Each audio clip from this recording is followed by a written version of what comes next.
My fault. Hey, how you doing, buddy? You got food for everybody?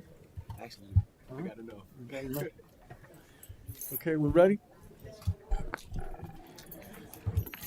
Okay, we have a quorum. I'm going to call this special council meeting 2024-18 to order. The Pledge of Allegiance will be led by Councilman Johnson. Please rise. Please turn and face the flag.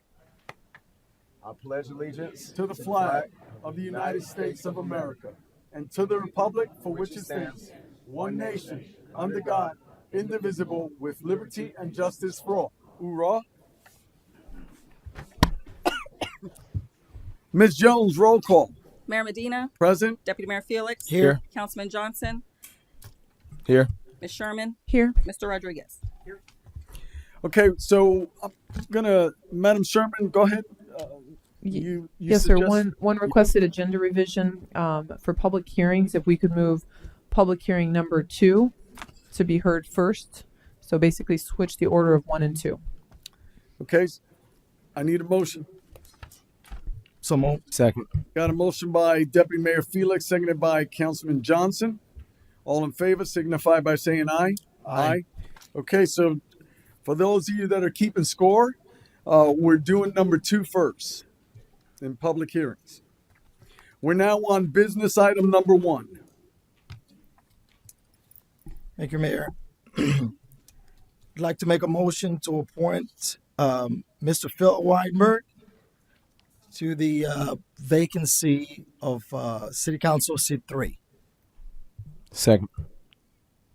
Got a motion by Deputy Mayor Felix, seconded by Councilman Johnson. Deputy Mayor?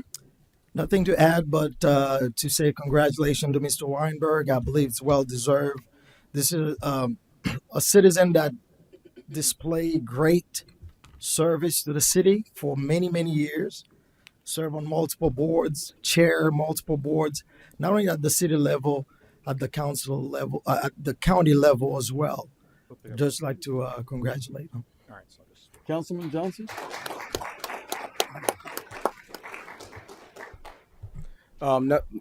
Deputy Mayor said it best. Appreciate you, Phil. I already said it multiple times. Bill Batten and Phil Weinberg were the most qualified from day one, and still are to this day. So hopefully next time, Bill, you'll. But Phil, welcome to the team. It's budget season, so let's get to it. Thank you. So, Mr. Weinberg, I'll be voting no, as you know. I don't agree with the appointment, but I do know that you sacrifice a lot. I did rank you. I just got all the information and I made those decisions today, but I did rank Bill before you. Just want to let you know it's nothing personal, sir, because I value everything you do. I just feel that anyone that sits on this dais, as you know, should be elected. But with that being said, all in favor signify by saying aye. Aye. All opposed, nay. Passes 2-1. Deputy Mayor or Deputy City Attorney? I'll proceed down to. Mr. Weinberg?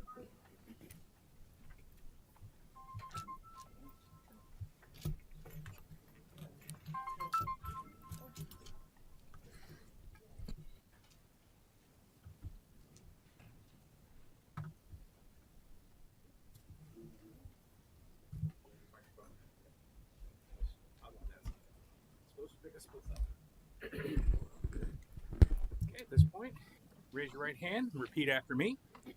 I, Philip Weinberg, I, Philip Weinberg, do solemnly swear do solemnly swear that I will support, that I will support, protect, and defend protect, and defend the Constitution and government of the United States of America the Constitution and government of the United States of America and the Constitution of the State of Florida and the Constitution of the State of Florida against all enemies, domestic or foreign, against all enemies, domestic and foreign, that I will uphold the Palm Bay City Charter that I will uphold the Palm Bay City Charter and the Code of Ordinances and the Code of Ordinances and bear true faith, and bear true faith, loyalty, and allegiance to the same, loyalty, and allegiance to the same, and that I am entitled to hold and that I am entitled to hold office under the laws of the state of Florida office under the laws of the state of Florida and the Constitution, and the Constitution, and that I will faithfully perform all duties and that I will faithfully perform all duties of the office of City Council, Seat 3, of the office of City Council, Seat 3, of the City of Palm Bay, on which I am about to enter. of the City of Palm Bay, upon which I am about to enter.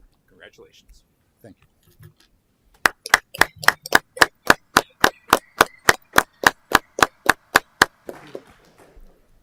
Okay, anyone who knows me knows I'm a man of few words. So thankfully, I won't be making a long speech.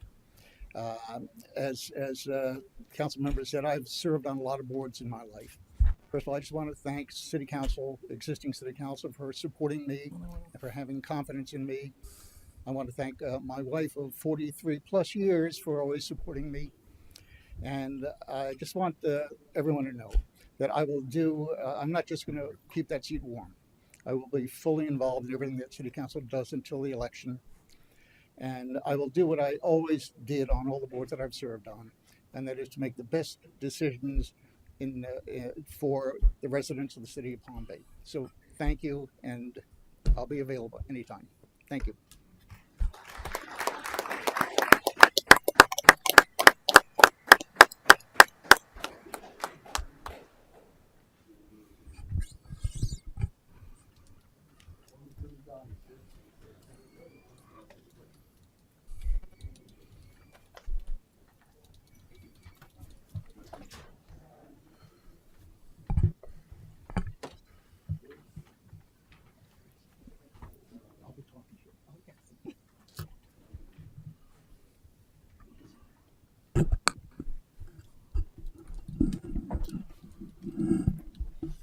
Okay, right now we're on public hearings. Item number 2. Madam Sherman, Yes, thank you, Mayor. or So, as you were, Mr.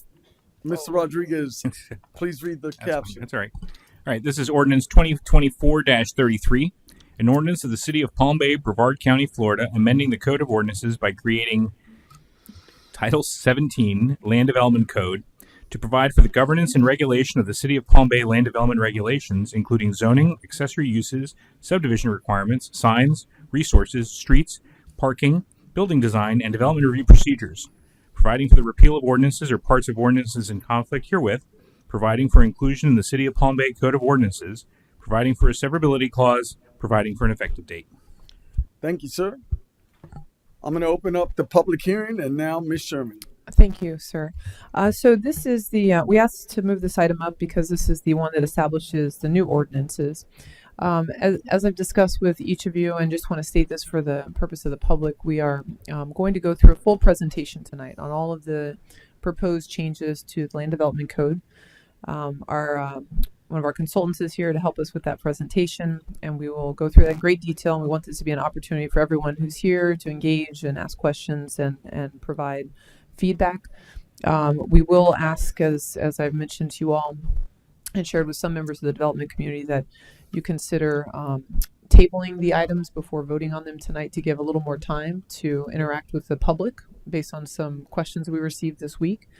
And if you decide to do that, we have 2 dates that we'll talk about at the end, but 2 dates that we'd like to propose for you for that date. It could be tabled too. But not to hold us up, I want to move into presentation. I'm actually going to first turn it over to Joan Yuncala-Brown, our Deputy City Manager. And before I do that, I just want to commend her, Lisa Frazier, our Growth Management Director, Kimberly Hagler, who's here with us, and all the members of the team who just worked very hard on this work for many, many months. They've been doing a great job trying to bring our Land Development Code into compliance with our comprehensive plan that was approved last year. So that's been a big part of this push. But Joan, I'll turn it over to you. So, ma'am, just before, Yes, sir. I just wanted, you touched a little bit on the questions we received from what I consider the stakeholders is our community, number one, and all of the partners. And so I think it's important that the discussion of tabling ensues to get them an opportunity to go over all these documents. And so I really appreciate you bringing that forward, and ideally council understands the severity of this because for us to change, although it's in a positive direction, we feel, it's important that everyone agrees that we're all ships are sailing in the same direction. Yes, sir. With that, Madam Yuncala-Brown. Thank you, Mayor. And I just wanted to say just a few words before I turn it over to Pat Juzeski with Inspire Placemaking Collective. This was a massive undertaking for staff. This implements a lot of, it implements the policies of the comp plan update that council approved in late summer 2023. These changes represent essentially three buckets of amendments. The first and foremost is the comp plan related amendments that are required to be updated in our land development regulations, and that is a Florida statute requirement.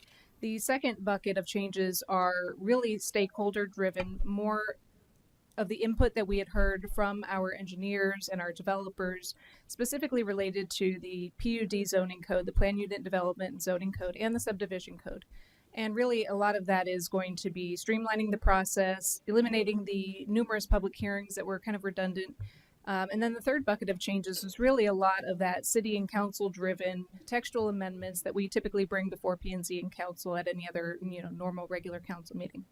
And I will state, we did hold a number of stakeholder meetings, and we are certainly excited to hear that there's more input that we would like to hear, and that we can offer these listening sessions and encourage more dialogue in that, should council vote to table.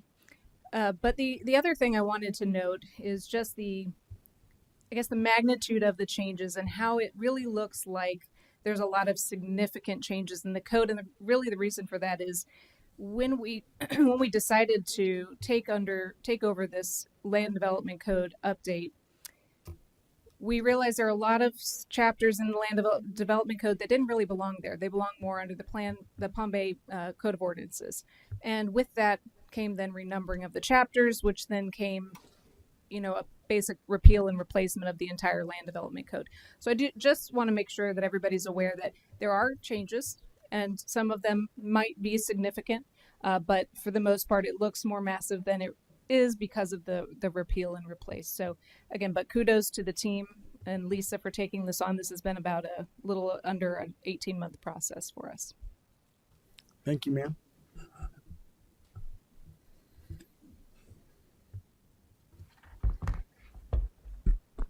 Good evening. My name is Pat Chayeski. I'm a principal with Inspire Placemaking, and I have a PowerPoint that I'm going to show today. It's a little bit longer than what you're used to, but we have a lot to cover, and we want to make sure that we cover all the chapters that we're dealing with. So for the agenda, we're going to talk a little bit about the background. How did we get here? Why are we making these changes? Then we're going to talk about the scope. So what we were tasked to do as consultants for the city. Then we're going to get into the major changes, and that's going to be the lengthy portion of the PowerPoint. And then we're going to talk about the next steps.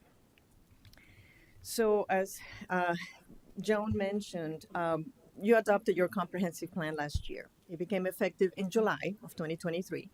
And even before that, we started the process of updating the land development code to be consistent with that new comprehensive plan. Some policies had changed, and a lot of policies in the comprehensive plan will talk about the land development code. Like, this is where you implement these policies. That's why we needed to come in and update the code.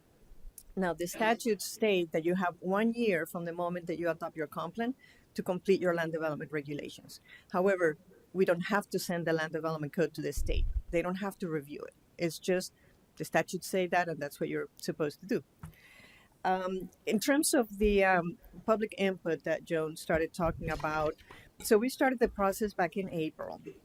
As part of our scope, we included one public workshop, which that workshop was held in September of last year. And then we also included 3 virtual meetings with stakeholders. Staff sent emails to a bunch of people, engineers, land use attorneys, real estate people, and we had those 3 sessions. Now, when we talk about the workshop, only one person showed up, but it was recorded and it's available on the city's website. Then for the stakeholder meetings, we had about 7 people for the first 2 and maybe a couple of people for the last one. So when staff started working on the PUD and the subdivision sections of the code, because they wanted to do that and it was not part of our scope, they also held a bunch of public workshops and input sessions. They worked with the engineering companies. They had also virtual stakeholder workshops. And so they gathered input, they passed that input into us, and we were able to work together on it. And then, as you know, as we have been going through this process, some of these changes came even from you, from the council. Sometimes, staff would call me and it's like they want to include this in the code. Let's put it in. So it has been a combination of different input sources. But in terms of the scope, what we were tasked to do as consultants, number one, if we're going to touch the land development code to make it consistent with the comprehensive plan, why don't we reorganize it? Because it's a mess right now. Let's put that as part of your scope. So we were glad to do that. Then, of course, implement all the policies that you adopted. That was the main goal of it. And then update.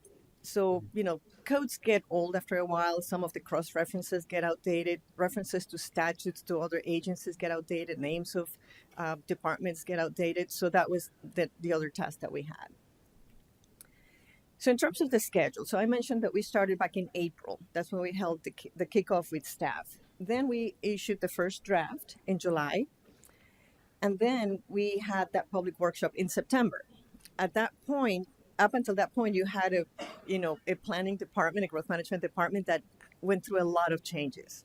So Lisa came in brand new to this project. She had a draft to review. So of course that put a little bit of a challenge for city staff and for us to get back on track. So it took a little while, but we held work sessions. We worked with staff, continued working on it. And then in July of this year was when the next draft was issued. And this is where we are today. The adoption hearings. So basically the plan, or typically you do planning and zoning board first, then you go to city council first reading, and then city council second reading. In terms of the reorganization of the code, this slide shows you the current outline of the code. If you read one by one, you start wondering, where do I find zoning? Oh, wait, it's way at the bottom. Where do I find parking regulations? It's not easy to navigate. So, and that was one of the main reasons why we're not doing just amendments to the code. We're doing repeal and replace because we really turned it upside down. We moved sections around, and when you tried to do that with tracking changes, the strike through underline, it would have been a mess. So that's the outline you have today. The one that we're proposing has 10 chapters, starting with general provisions. It introduces the code. Then we go to definitions. We brought all the definitions that were found anywhere in your land development code, put them in one chapter. Then we have development review process, anything and everything you need to know about processing an application in the city. Zoning, which is a very important chapter too.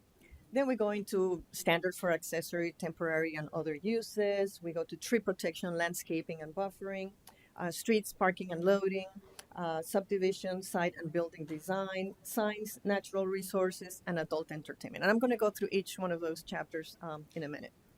But as I mentioned before, the main task was implement the comprehensive plan. So we gathered a list of policies that had some mention of land development regulations, some relationship to land development regulations. We created the table, and in the second column, we told staff what we were going to do with that policy.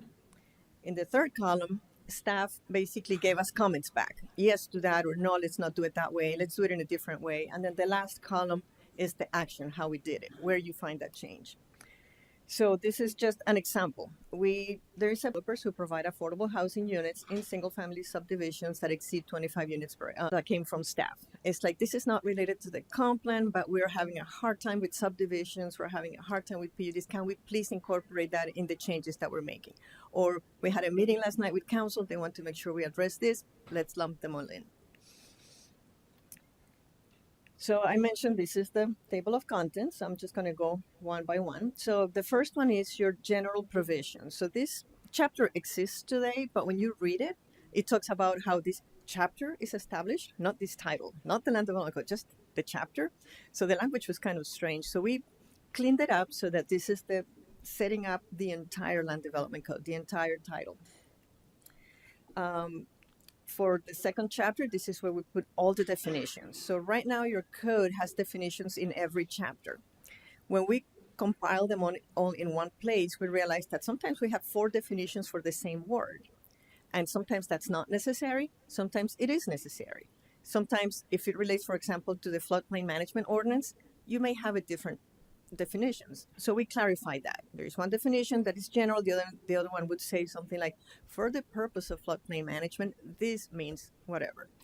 So we consolidated them, then we updated them to match statutes, because there are many definitions that the city relies on the statutes: alcoholic beverages, adult living facilities, childcare facilities. So we worked with the city attorney again to make sure that we had cross references and the definitions matched. Sometimes in some of the definitions we found standards, like it was defining what is an accessory dwelling unit. Oh, accessory dwelling unit is a secondary unit that you have in your home, and then it starts talking about how many people, dimensions, bedrooms, and you're like, it doesn't belong in the definition. It belongs in the chapter that has standards for those. So we moved those out. We found a bunch of terms that were not even mentioned anywhere in the code, so they were just taking up space. So we deleted those. And then we added a bunch of new definitions. The list you see on the screen is not inclusive of all of the new definitions. We have more than those. And the idea of having these definitions is to help staff, to help the developers, to help the community. When we're talking about pet daycare facility, what does that really mean in terms of the city and the code? So that's what we did with this chapter. The second chapter is probably one of the most important chapters here, because it relates to how do I navigate the development review process. I want to annex, I want to change the code, I want to get a special exception, I want to get a variance. How do I do that? So we put all that in one chapter. So basically when you come in, there is a section that describes steps that are common for all applications, like a pre-app meeting. There's no need to repeat pre-app meeting in every single application. There is just one place. What is a pre-app meeting? What is it for? And what it is not. Hearings. All the hearings have the same procedures. Let's put them just in one place. Then we have a section that has the easy application types, like annexations, plan amendments, rezonings, LDC amendments, site plans, conditional uses, variances, master plans. And those were very easy to put in one chapter, in one part of this chapter. And one thing that we tried to do with this is that there had to be uniformity. Number one, purpose. What is the purpose of an annexation procedure? Number two, what do I submit to get my application approved? Number three, what is the review criteria? Because that's something really important for the council, the planning and zoning board. It's like, what is the criteria I have to consider? Because it's not whether I like it or not. There are certain items that I should be checking. Consistent with the code, check. Consistent with the comprehensive plan, check. Is it consistent with the neighborhood, check? So we included all those review criteria. Now, we separated the PUDs from this grouping because they deserve a whole part, because they are a little bit more complicated than your regular procedures. So this is something that we worked with Lisa and staff, fixing that part a little bit more. And you also have something in the city called the Regional Activity Center PUD. It comes from the comprehensive plan. We didn't make any changes to it, but we made sure that it had its own section. So whenever somebody is dealing with property in that area, that's where they go. The next one is the subdivision section. Lisa will talk about that in a little while. Vacating plats, concurrency management, which you've had there, and development agreements, and proportionate fair share transportation. So in terms of the major changes, we created a table, and it's really easy to go through the table and see, okay, I want to apply for a variance. Okay, so if I look at the line, number one, which section do I go to learn more about variances? Number two, what approval type is that? Is that a legislative or quasi-judicial? And number three, which bodies are going to be reviewing my application? Does it go to the growth management department? Does it go to the planning and zoning board? Does it go to city council? So this table summarizes everything in one place. So again, it's a change in the code, but it's restating stuff that is already there. Let me see what else from here. I talked about the review procedure and criteria. So you have in the city right now the Bayfront 2 districts. The Bayfront district was it's sunset. Yeah, so we needed to do something with that. So we changed the names of the districts to a little bit more generic name. So instead of Bayfront mixed use is community mixed use, and instead of different mixed use village is urban mixed use. So, and then we're opening the doors to use those districts in other parts of the city. And then we are also creating a whole process for those mixed use districts to facilitate the development of mixed use developments. And then let's see what else we have here.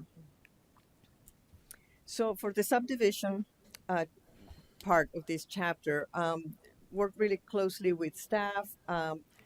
Some of the items that we changed right now in your comprehensive plan, it says that when you have a residential subdivision, you have to set aside 20% of open space.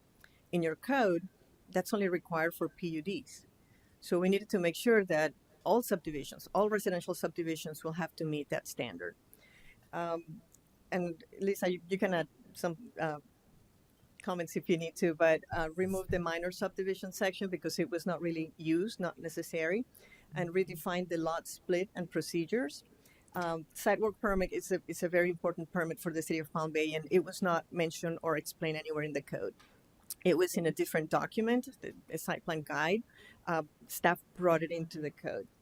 And then restructure the preliminary plat, final plat process, and making sure that there were some changes in the statutes recently, and we had to reflect that in the land development code, where you can do construction before you get your final plat approved, but you cannot sell lots before your final plat.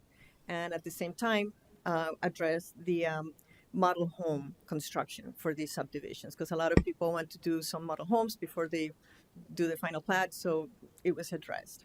Anything to add? I just wanted to state that when I came on board, it was apparent that staff was struggling with following a lot of our processes, and we had also just started and initiated our online permitting portal, our IMS system. So there was a lot of disconnect between our applications, the application of the land development code. We heard repeatedly from the development community how difficult it was. And so this section became very important to staff to right the ship, if you will, and make it all compatible and flow. And I think Inspire did a great job in making it very readable and easily followed. And the subdivision code was a big major change that we took on, and all of the feedback was from our development community, stating that, you know, these are things that how other cities do it and other communities, and we wanted to be compatible so that there was not much confusion. Worked very closely with our city surveyor, and of course the Florida Statute 177 is the dominant legal backbone for all subdivisions, and we followed that very closely. So we're very proud of this section. It really clarified for staff what needs to be done for the community's benefit. So thank you, Pat. We really appreciate it. Okay, so we go to the zoning chapter. This one also, it's one of the bigger ones.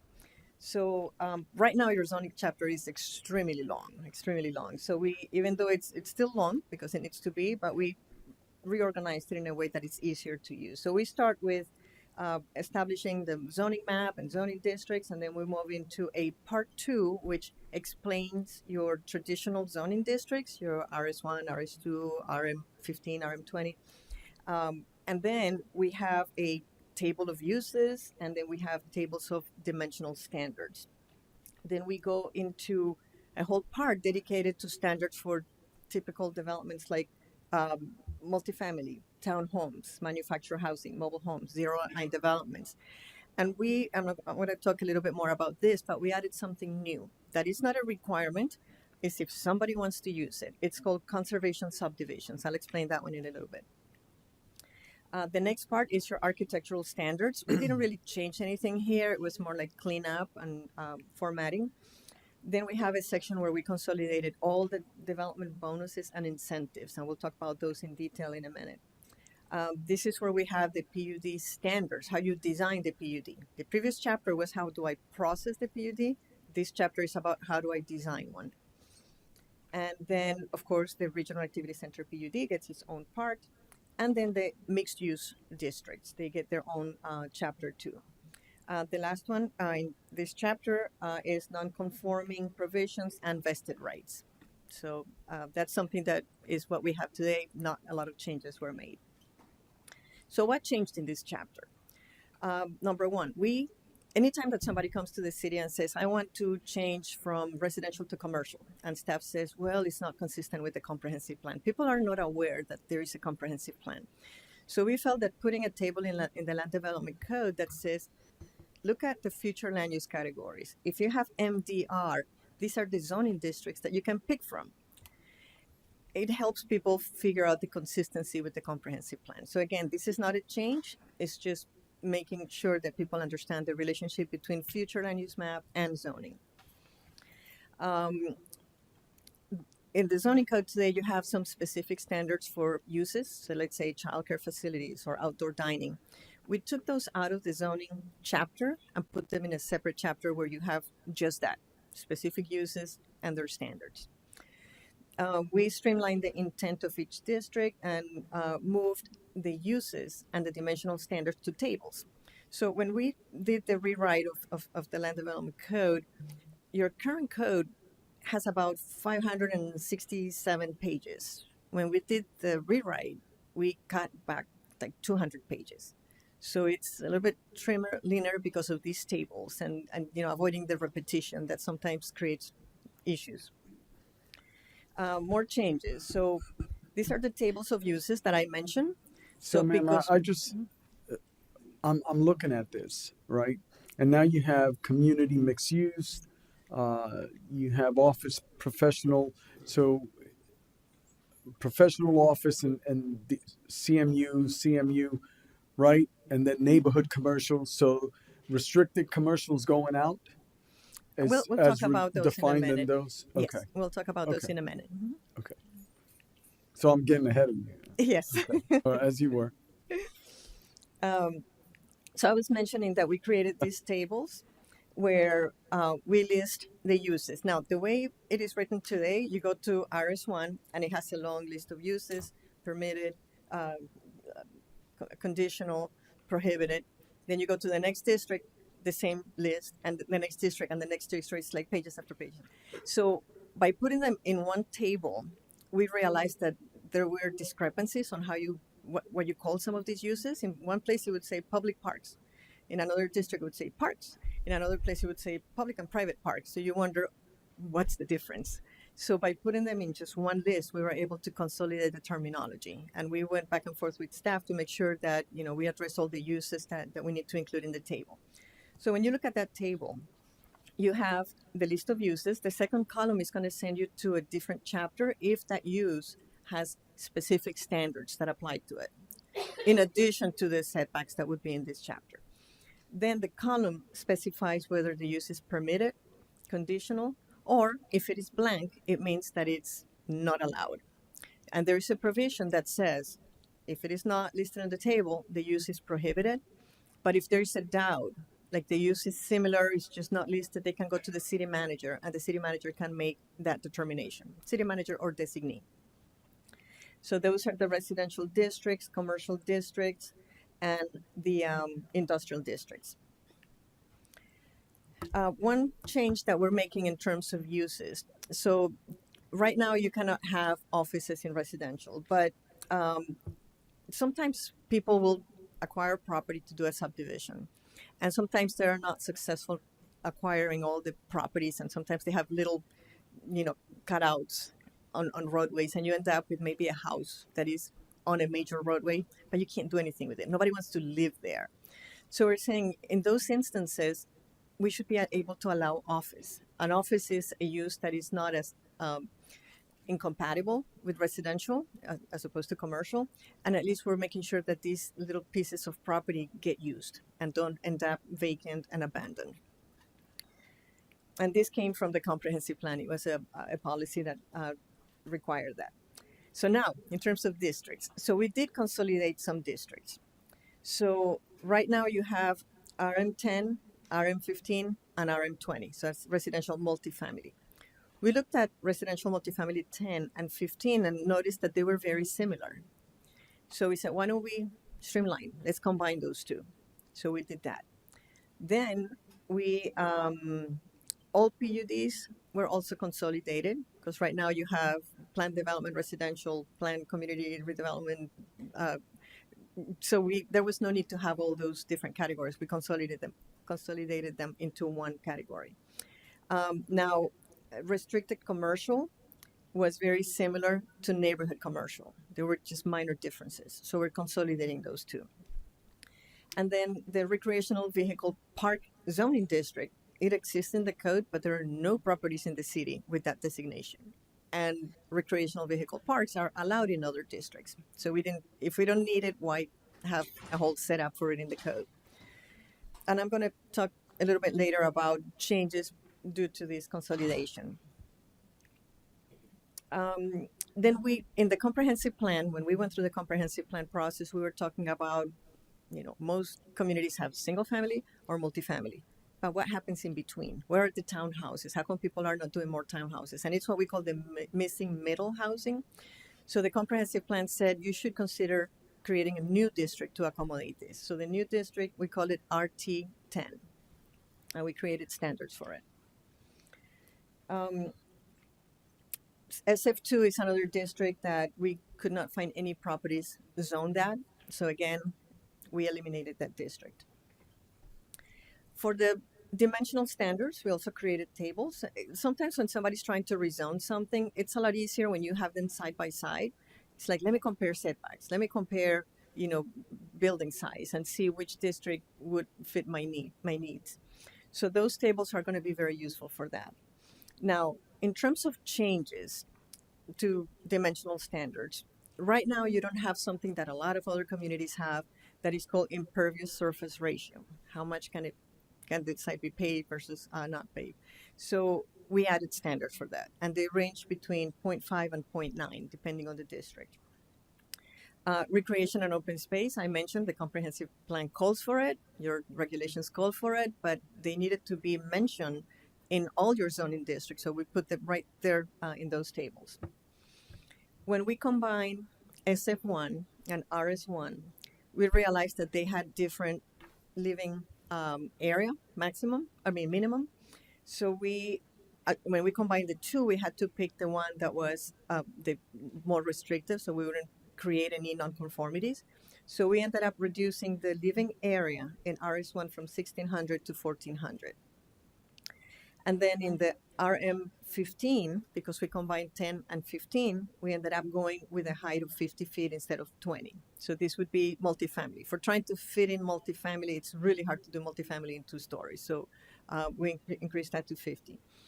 And then for RM15 and 20, the setbacks were reduced. Again, it's multifamily. You still have buffering. So if you're next to single family, that setback may have to be increased because of the buffers. But we reduced from 25 to 20 for front. The corner is going to be from 25 to 15, and the rear from 25 to 20. And then for your neighborhood commercial, because we consolidated that with restricted commercial, we changed the building coverage from 30 to 35. Now, we produced a document that you should have received in your packet that has tables comparing side by side all the districts that we're consolidating, so that if there are any questions about the uses or the setback, we can see them side by side. So I talked about PUDs, and PUDs is something that staff wanted to improve for the reasons that Lisa mentioned. So the first thing we did was consolidating the PCD, PCRD, PME, because they all do the same. So we figured that it would be easier to just have one category. Included the activity-based and resource-based open space requirements, clarify how to do that. The PUD, preliminary development plan, zoning amendment and development agreement process, all that was clarified. And same thing with the final development plan and the preliminary plat, clarifying the open space. Now, the comprehensive plan says that for all residential, you should have a minimum of 20% open space. Your code today says PUDs have to do 25%. So we kept that. Even though the compliance is minimum 20, you can always require more if you want to. So for PUDs, we're going to keep the 25 that you already had in the code. And then concurrency management is mentioned in PUD, so they don't miss that, and clarified some the proportionate fair share process and bonds process. So we get to the next chapter. I know, I'm sorry, I'm still in the same chapter. I'm going to talk about the different types of development that people can do in the city, but we don't have standards, consolidated in one place. So the first one is the cluster subdivision. So the idea of the cluster subdivision, um, basically, it's really hard to do that in the city today. You would have to go through PUD, but still, like the PUD process kicks you into a more complicated process that sometimes is not necessary. So the idea of the cluster subdivision is the picture on the left shows a subdivision that is not clustering, so the lots are big, but there's no open space. When you let them do smaller lots, then you start creating that open space. Now, we put some provisions there to make sure that the lots are not going to be too small compared to the surrounding areas, that the open space is going to be truly open space and it's going to be kept in a homeowners association or that type of setting. So it's not just like you do it any way you want. There are specific standards. Now, because this is new, we didn't want to say, oh, you can do that by right. So we're saying you can do it if you go through conditional use approval. So you can test it and see if you like it. And, when they come in for a conditional use, there's no guarantee that they're going to get it approved. If you look at the specific site, it doesn't fit in, it doesn't really belong there, it can always be denied. But if you have approved 3-4 of those and realize that's working, it's giving us more open space, then you can change it to a permitted use. But for now, it's there. Again, it's not being required from anybody. It's just an option for people to do it. Townhomes, they have their specific standards, so we consolidated them in one place. Multifamily, manufactured homes, we didn't change anything there. And zero lot line, which is something that you already had in the code, and it can only be done with PUD. We talked about the Bayfront mixed-use district. So this one, we took the opportunity to create something a little bit more robust in terms of encouraging people to create communities. That is not just the single family homes, as far as the eye can see, but there is a community. They have more commercial and office. And so the two levels, the CMU and UMU, CMU means it's your community where people live, they go to school, they have parks, and they may have some community centers or something like that. And then they have the UMU, which is your town center. So in the town center, they can have more height, more density, and it's where you want people to go and, shopping and grocery stores and those types of uses. So again, these are the two new mixed-use districts. Bonuses and incentives. So a lot of other communities in the state have this. You have it, but the way it's worded, it doesn't seem appealing to people. When we think about bonuses and incentives, it's like there are some things that the city wants that you're not ready to require. But if you want it, what are you willing to give up in return for those features? So like vertical mixed use, as we start, growing, when you start stacking, let's say residential above commercial, you start thinking about your community becoming more walkable, more sustainable. So it's something good to have in certain places. So what are we willing to give up for that? So we'll talk about that in a minute. Affordable housing. Some people would provide more affordable housing units mixed in with their developments if you provide some incentives. Public open space. Public, the word public, we want more open space, not gated, not for just the residents, but open to the public. Parking garages, as we start growing, there will be a need to get to the point where we can sustain parking garages. Access to the waterfront. Low impact and green building design. Emergency storm shelters. This came from the comprehensive plan. It would be great if we had more of these around the city. Living shoreline techniques, protecting the code. Now in the land development code that consolidates all these ones, and the second, third, fourth, and fifth columns are like what we're willing to give to the developer. So for example, if somebody comes in and says, we're going to do vertical mixed use, and we're going to combine residential and commercial or office, we're saying that we're going to give you an additional 2 stories for that. And then the condition is that you have to have a minimum of 5 residential units to count it as that. Affordable housing, we're going to let you go to the maximum density allowed by the comprehensive plan if you give us a minimum of 25% of units in the development are affordable. So there's a whole setup where, for each one of those features, there are some things that we are proposing that we give out or we offer. 30 years.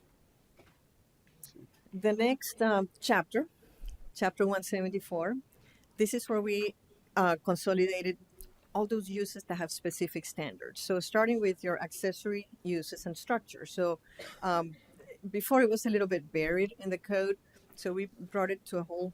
It's a whole part dedicated to accessory uses and structures, and then first we give the general standards, and then we get into specific types of accessory uses like ADUs and air conditioning units, backyard chickens, dogs in residential districts, fences and walls, home occupations. Home occupations, we had changes in the state statutes, and we had to relax regulations because of that.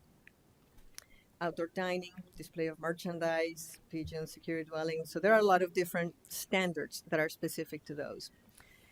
Then we move on to the temporary uses. So again, we start with very general standards, and then we list temporary uses. For the mobile food vendors, we worked with the city attorney's office on those changes. They provided the language, and we incorporated that into the code. And it's easier to understand now. It's not just the ice cream shop, but what about the food truck? And this is where we have the standards for model homes and storage units. And then we have standards for specific uses. These are the uses that can either be permitted or conditional, but they are principal uses. So all those uses listed on the screen, there are standards for those. Your landscape chapter. So one thing that we did here, whenever you think of landscaping regulations, what is the number one priority of the city? Number one, save the trees. Tree protection. That should be the number one goal of this chapter, right? So it was reorganized to start with that. Save the trees. And then if you have to remove the trees, these are the conditions. So always encouraging preservation before removal. Part two has to do with the typical permits that you would need to get if you're going to have any disturbance on your property. Now, this chapter, we worked really closely with staff. They developed a lot of the part one and part two language, and we helped a lot with the part three. So when you get to part three, that's where you go if you're going to design a 7-Eleven or a subdivision or an office park, and it tells you what plants you have to include, what kind of shrubs, the size of the trees, and all those details. And in terms of the major changes to that chapter, drive in and there's just no trees. Created a table that explains the perimeter landscaping and buffers, and then clarified what needs to be submitted when you do a landscape plan or irrigation plan.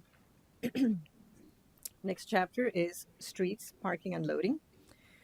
First section is what you need to know if you're going to develop a subdivision or any street in the city. Those are the standards. Some of the standards that you have in the code today, we're moving them to the Public Works Manual because that's where they really belong. And some are going to the Code of Ordinances because they were not really related to development. The second, something that we had to change here that is not in the code today is addressing pedestrians. The comprehensive plan stated we need to address safety of pedestrians because up until now we've been just planning for cars. But we need to make sure that whenever somebody's going to develop a shopping center, make sure that you have sidewalks, walkways, protection. Transit facilities, it's also something that came from the comprehensive plan. As the city grows, we need to start thinking, if there are certain routes that are going to come through the city, maybe new development needs to accommodate those in the form of either bus stops, transfer facilities, or, whatever it is that they need in those locations. And then off-street parking. So we worked with the Public Works staff, and they took it upon themselves to create a table based on the ITE table, is Institute of Transportation Engineers. That makes a lot more sense than the list that we had. There were not a lot of changes in terms of the ratios, but it's a lot easier to find requirements today. Something that we did for this chapter too is like right now you have minimum parking. But when you have minimum parking, sometimes if Walmart comes in or Super Target, they want to plan their parking for Black Friday. That's all they think about. And they provide a parking lot that only gets used once a year. In the meantime, you have a lot of pavement that is not doing anything for anybody. So we're proposing a maximum, which is a 10% more than the minimum required. I believe it's 10. I'm I have to look in, to see the exact number. But that's something that is also becoming more common in all communities. And then, of course, we have the loading standards. Subdivision site and design. This is where you go in to see how to design a subdivision. Where do I put, and if it is not non-residential, where do I put my dumpsters? How do I design my stormwater? This is where you go to get those standards. There are two chapters that we didn't touch. Signs. We did the renumbering and updated the cross references in terms of section numbers. But number one, sign chapters can be very controversial. So, and number two, city staff wanted to take that on themselves. So we didn't really make any changes to signs. And adult entertainment, we took it out of the zoning code because there is a lot in that chapter that doesn't really belong in the zoning portion of it. And we left it as its own chapter, and it's the last one. And hoping that someday maybe we can move the whole chapter to the Code of Ordinances. Like one of the board members mentioned last night that reading through some of those definitions, it's like, why is this in the code? Because they don't really refer to land use. It's more like behavior or what happens in these entertainment venues. And then the last chapter that I'm going to talk about is natural resources. This is where you find the city standard for floodplain regulations, and as you all know, we rely on state agencies for a lot of these regulations. So we didn't make a lot of changes. We worked closely with Public Works Engineering. They had some terminology changes that they wanted to clarify. And of course, we had the groundwater and welfare protection there. Now, we mentioned that we are proposing to move some sections out of the code. The list on the left are all those sections, parts, chapters that we found in the code that need to be moved to the Code of Ordinances. So the City Attorney's Office worked on those ordinances, and you have those on the agenda for later today. Like municipal tree code. This is how the city plants their own trees. They don't need to put that in the land development code because doesn't do anything for the developers. So that is going to Code of Ordinances. And then some sections are going to the Public Works Manual, like roadway resurfacing or street name signs. Those things are going to the Public Works Manual. So because I mentioned that we were consolidating some districts, when you consolidate, technically it's a rezoning, because today my zoning is SF1, and you're telling me that tomorrow is going to be RS1. So those people are getting notifications, and the idea is that for the restricted commercial to neighborhood commercial, multifamily 10 to 15, and single family 1 to residential 1, the meeting with the Planning and Zoning Board will be in September 4th, and it would go to Council September 19, October 17. Now, these dates are to be determined if, something different happens tonight than adopting the code. But the other changes, the mixed-use districts, they would go to Planning and Zoning in October, and then Council right after that. So in terms of the next steps, so we went to P&Z last night, and they voted 4-1 with a recommendation of approval. So we have the meeting today, and if the recommendation today or the action today is for approval, we would be coming back in September for the second reading. As it was mentioned earlier, if we table the item, we will fit in some workshops, some more public input in between, and then we would set the dates to rehear it later on. And if you have any questions, let me know, because I'm here to do that. And I'll start with Councilman Weinberg. Thank you, Mayor. No I'm not going to nitpick this. Although, believe it or not, I read every single page and every single line in the land development code. And I'm being a retired real estate appraiser. I'm pretty familiar with the land use and development. I commend our staff and our consultants for the incredible amount of work that I recognize what it took to do this. However, I'm going to say this. I don't know about my fellow council members, how they feel about this, but in the November election, we are going to have at least 2 new council members. And I just think it would make sense, and it would be best in the long run to let the new council after the November election to decide the land development code changes. Go ahead, sir. Are you asking for Yeah, feedback, sir? absolutely. I'm fine with that. I was staff knows I was for, just like the mayor, for pushing this at a later date, especially to engage as many stakeholders as we can. So I'm fine with it. Deputy Mayor? Mayor, thank you. It almost sounds like we all thinking the same way. I do agree. One of my questions to staff, as this was presented to me, is that how engaged were the development community?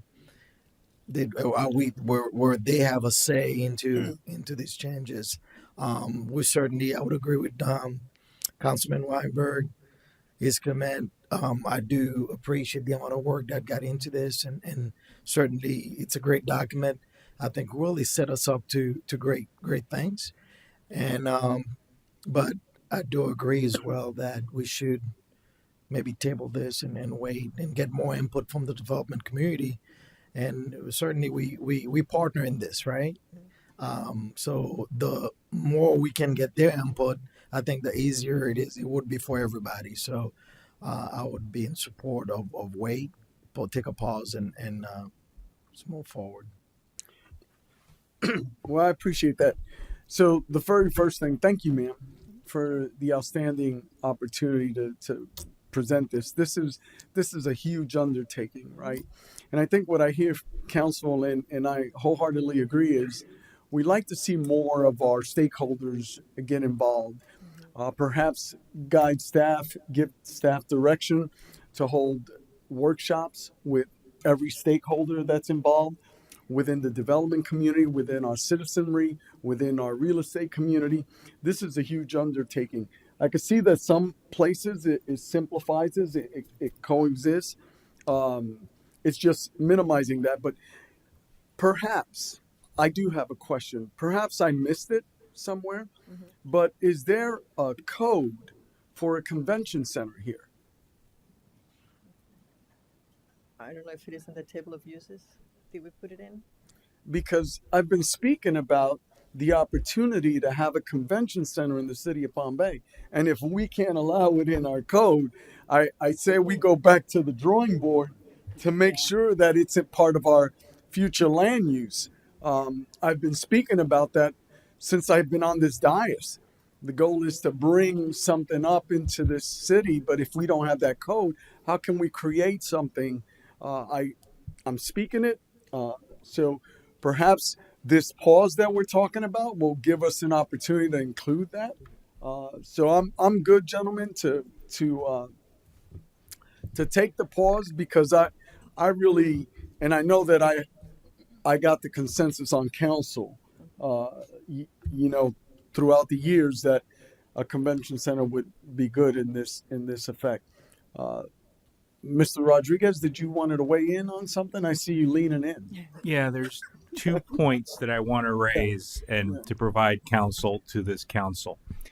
Yes, we are under that 1-year deadline that Florida statutes imposes to adopt a land development code consistent with the comprehensive plan. While we do not have to report to the state, I must counsel and advise this board that there could be the potential of especially if we wait till November, of approving a development consistent with the current LDC that may be inconsistent with the comprehensive plan. And the circuit court and the appellate courts of Florida are adamant. You can't buy yourself out of a comprehensive plan violation. The historic case comes out of Martin County, a case that I unfortunately worked on, in which a multifamily development was built inconsistent with the comprehensive plan, and the order from the court was demolish it. They evicted all the tenants and demolished the buildings. And that was upheld by the Supreme Court. So that's just a word of caution that my job is to deliver what could be the potential worst case scenarios. And that is a potential where we may have an inconsistency which may disrupt developments that are going to be presented to the city. And we have to then weigh them because we're going to have a land development code that in some instances where we have planned amendments to become consistent with the comprehensive plan, those amendments have not been adopted yet. And we may end up with developments that are inconsistent with the comprehensive plan. Secondly, pushing this forward to November. This has been a gargantuan undertaking. Effective October 1st of this year, the Florida legislature, in their ultimate wisdom of removing local rule, now mandates that even amendments and statutes relating to amending a local government's land development code must include an economic impact statement. So at this point, then, if we're pushing this forward to November, the city will have to prepare a detailed economic impact statement, which is going to then detail the effect of amending the entire land development code as it relates to the entire city. At this point, if we adopt this before October, we do not have to do so. We have subsequent zoning changes that are coming along that will come afterwards. However, their impacts are a lot less because we're discussing just certain properties that are having their zoning designations changed. But after October 1st, any zoning change that is initiated by the city. So if a private property owner comes to the council asking for a zoning change, the city is not going to have to undergo a economic impact statement. But if it's initiated by the city, which in this case the city is initiating the amendment to the land development code, it's going to have to be accompanied by an economic impact statement. And unfortunately, the way the statute is written, it's not terribly detailed on what it has to be in an impact statement, and we're all going to be charting a new course beginning October 1st. But these are impacts and ramifications that I want you to take into consideration when considering whether we're going to push this ahead and forward to after November. If you're looking at after the election, we could be looking at implementation adoption most likely in December. So we're going to be approximately 5 months after the 1-year deadline from the adoption of the comprehensive plan. So you're looking at a potential 5-month gap where potentially there could be developments that are coming up that may be backlogged because they may be inconsistent with the comprehensive plan, because the zoning code the land development code as it's presently drafted and not adopted with the amendments may have an inconsistency. So just to take those matters into consideration. Could I add Well, one thank more? you. Can I add one more to that one, to that list? Sure, go right ahead. I just wanted to commend our Sorry. city attorney, deputy city attorney, for his expertise in this arena. But carry on, ma'am. Sorry. So we mentioned that even though the land development code is due within a year, the statutes don't say anything about penalties or what's going to happen if you're late. But let's say somebody comes in and requests a comprehensive plan amendment for a piece of property. You send that to the state may say, we're not going to approve that because you have not updated your land development code. And then you put somebody else on hold Understood. because of that. Understood. So I guess my question to staff today, right now, is can we add the code for a convention center? That's the very first thing. Yes, sir. With the concept of tabling that we've been discussing, so if you're not going to vote tonight, it doesn't sound like anyway. Right. So any changes you make tonight, any proposals you add, those will all be brought back as part of the first hearing, whatever you request tonight. And between now and when we bring back the first hearing, whatever you all decide, we'll be having a lot of conversations with other parties. You will be as well, I'm sure. And any ideas that come, if you let us know, we'll make sure those get incorporated into the first hearing when we bring it back to you. Okay, that sounds like a plan, ma'am. I just, one of those things that's important to me is the convention center. And we'll make sure it's in there, sir. As I've mentioned that several times. But something else I want on the record as well is I'd like to get stakeholder workshops with our staff. Let's if we're going to table this, which it appears we are, let us have workshops with our community stakeholders. And let's hold them publicly. And whatever their needs are, we want to hear from them. We want to hear their questions. We want to hear, so that way, it's a huge document, as you said, Mr. Attorney, and it is difficult to digest it all. But we would want our citizens, we would want all our stakeholders to be involved in that whole process. If it takes two of them, I propose that we would have a workshop or come back here for first reading according to a timetable, perhaps before the end of August, the 29th, or the 30th or whatever it takes, even if it takes us coming in on a Saturday, gentlemen, and having a public hearing on a Saturday. Yes, sir. Councilman Johnson, did you? I'll wait. Okay. Go ahead. So, those are my comments. Yeah. Councilman Weinberg? Yeah, thank you, Mayor. Yeah, a couple of things. Let's address to Mr. Hernandez. I know that there's a 1 year time limit to implement the new land development code from the time the comprehensive plan was built. We're already exceeded the 1 year, but anyway, and there are no specific penalties for that. But Mr. Hernandez also mentioned that we could have a problem if we approve some projects before adopting the new land development code that are in conflict with the comprehensive plan. Wouldn't it be feasible to not approve any new projects unless they are compatible with the new comprehensive plan from now until after the new land development code is adopted?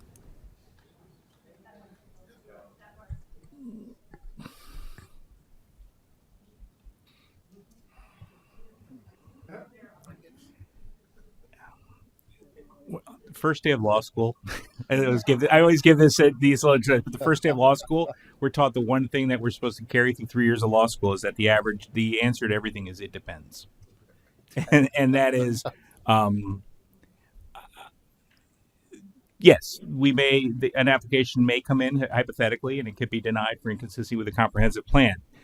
We also have a situation where we have a code that's inconsistent with the comprehensive plan, and a property owner is coming in and saying, well, now I can't develop it because there hasn't been a code. We've got an inconsistency with the comprehensive plan. The city hasn't done anything to correct it. May or may not open the city to potential Burt J. Harris Act claim. So, I mean, I have to always, I always feel in my position, I'm always the harbinger of bad news, but I'm just going over every potential issue that may arise so that we don't get caught. The city isn't caught flat-footed. So over these issues. So that's the kind of the best response. I mean, I can give one way or another when speaking in hypotheticals. Thank you, Councilman Johnson. Yes, Mayor. Unlike Councilman Weinberg, I'm a nitpick. So I appreciate everything you've done, ma'am. I have questions for staff, and thank you, Deputy City Attorney. First question I wanted to ask for staff. I don't know if the city attorney's office had the chance to. This was a lot to digest. Have y'all had the chance, city clerk, city manager's office, city attorney's office, to really dive into it and find areas that you felt could have been improved on, or things that we could have done a better job or revised ourselves, or whoever wants to take it? Okay, Ms. Jones, Mrs. Jones. I'll start with Ms. Jones. I can say when I was reviewing everything, and it was a lot to digest, and I did a lot of formatting. That was my role in the process. The only things that I noticed were just cross references, which Ms. Pat immediately addressed. But otherwise, I didn't see any issues, but I didn't go through it with a fine-tooth comb either. Okay. Thank you, Mel. City advise the city attorney's office. The city attorney's office, namely me, I was involved heavily in the drafting and rewording of the document. I went through every single section. I actually went through to try to eliminate a lot of inconsistencies or incompatible language. In addition to that, I mean, just from my experience, I combed through various other land development codes throughout the state, including land development codes that I personally have also worked on and written, brought ideas from those. And tell you, it's just ironically, the as an example, the food truck section. I had just drafted a food truck section for the prior jurisdiction I worked at, which was a fresh rewrite because of the state statute, state statutory language had changed.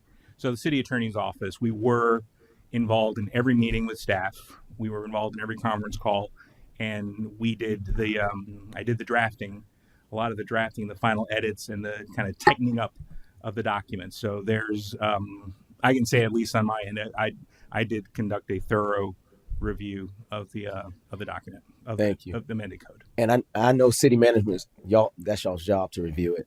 more specifically, I was going to ask along the lines of economic development. Have they had a chance to kind of put their feedback in on it, or? Yes, I can say that they have. I know Nancy Bunt was involved in the review of a lot of those development sections pertaining to commercial, pertaining to mixed use. Pat and Jesse and I engaged her early on, and there are notes in our documents to that effect as well. Thank you. Because I have a few questions just off of that alone. We were looking at the incentives for affordable housing and for other areas, but I was also looking at possibly could it be included in the LDC incentives for commercial, industrial, flex use. I don't know if that's feasible or not, but we the mayor said it multiple times. We've been known as a bedroom community. We've been known as a bedroom community. Been known as a bedroom community. So what can we do about it? And I'm looking at the incentives we're providing for affordable housing. While it's great, we need to make sure we can bring in as much commercial, like he says, to offset the taxes for everybody in this room. So that way we have a much lower millage rate. So that's one area I wanted to address. Another one, vertical mixed use.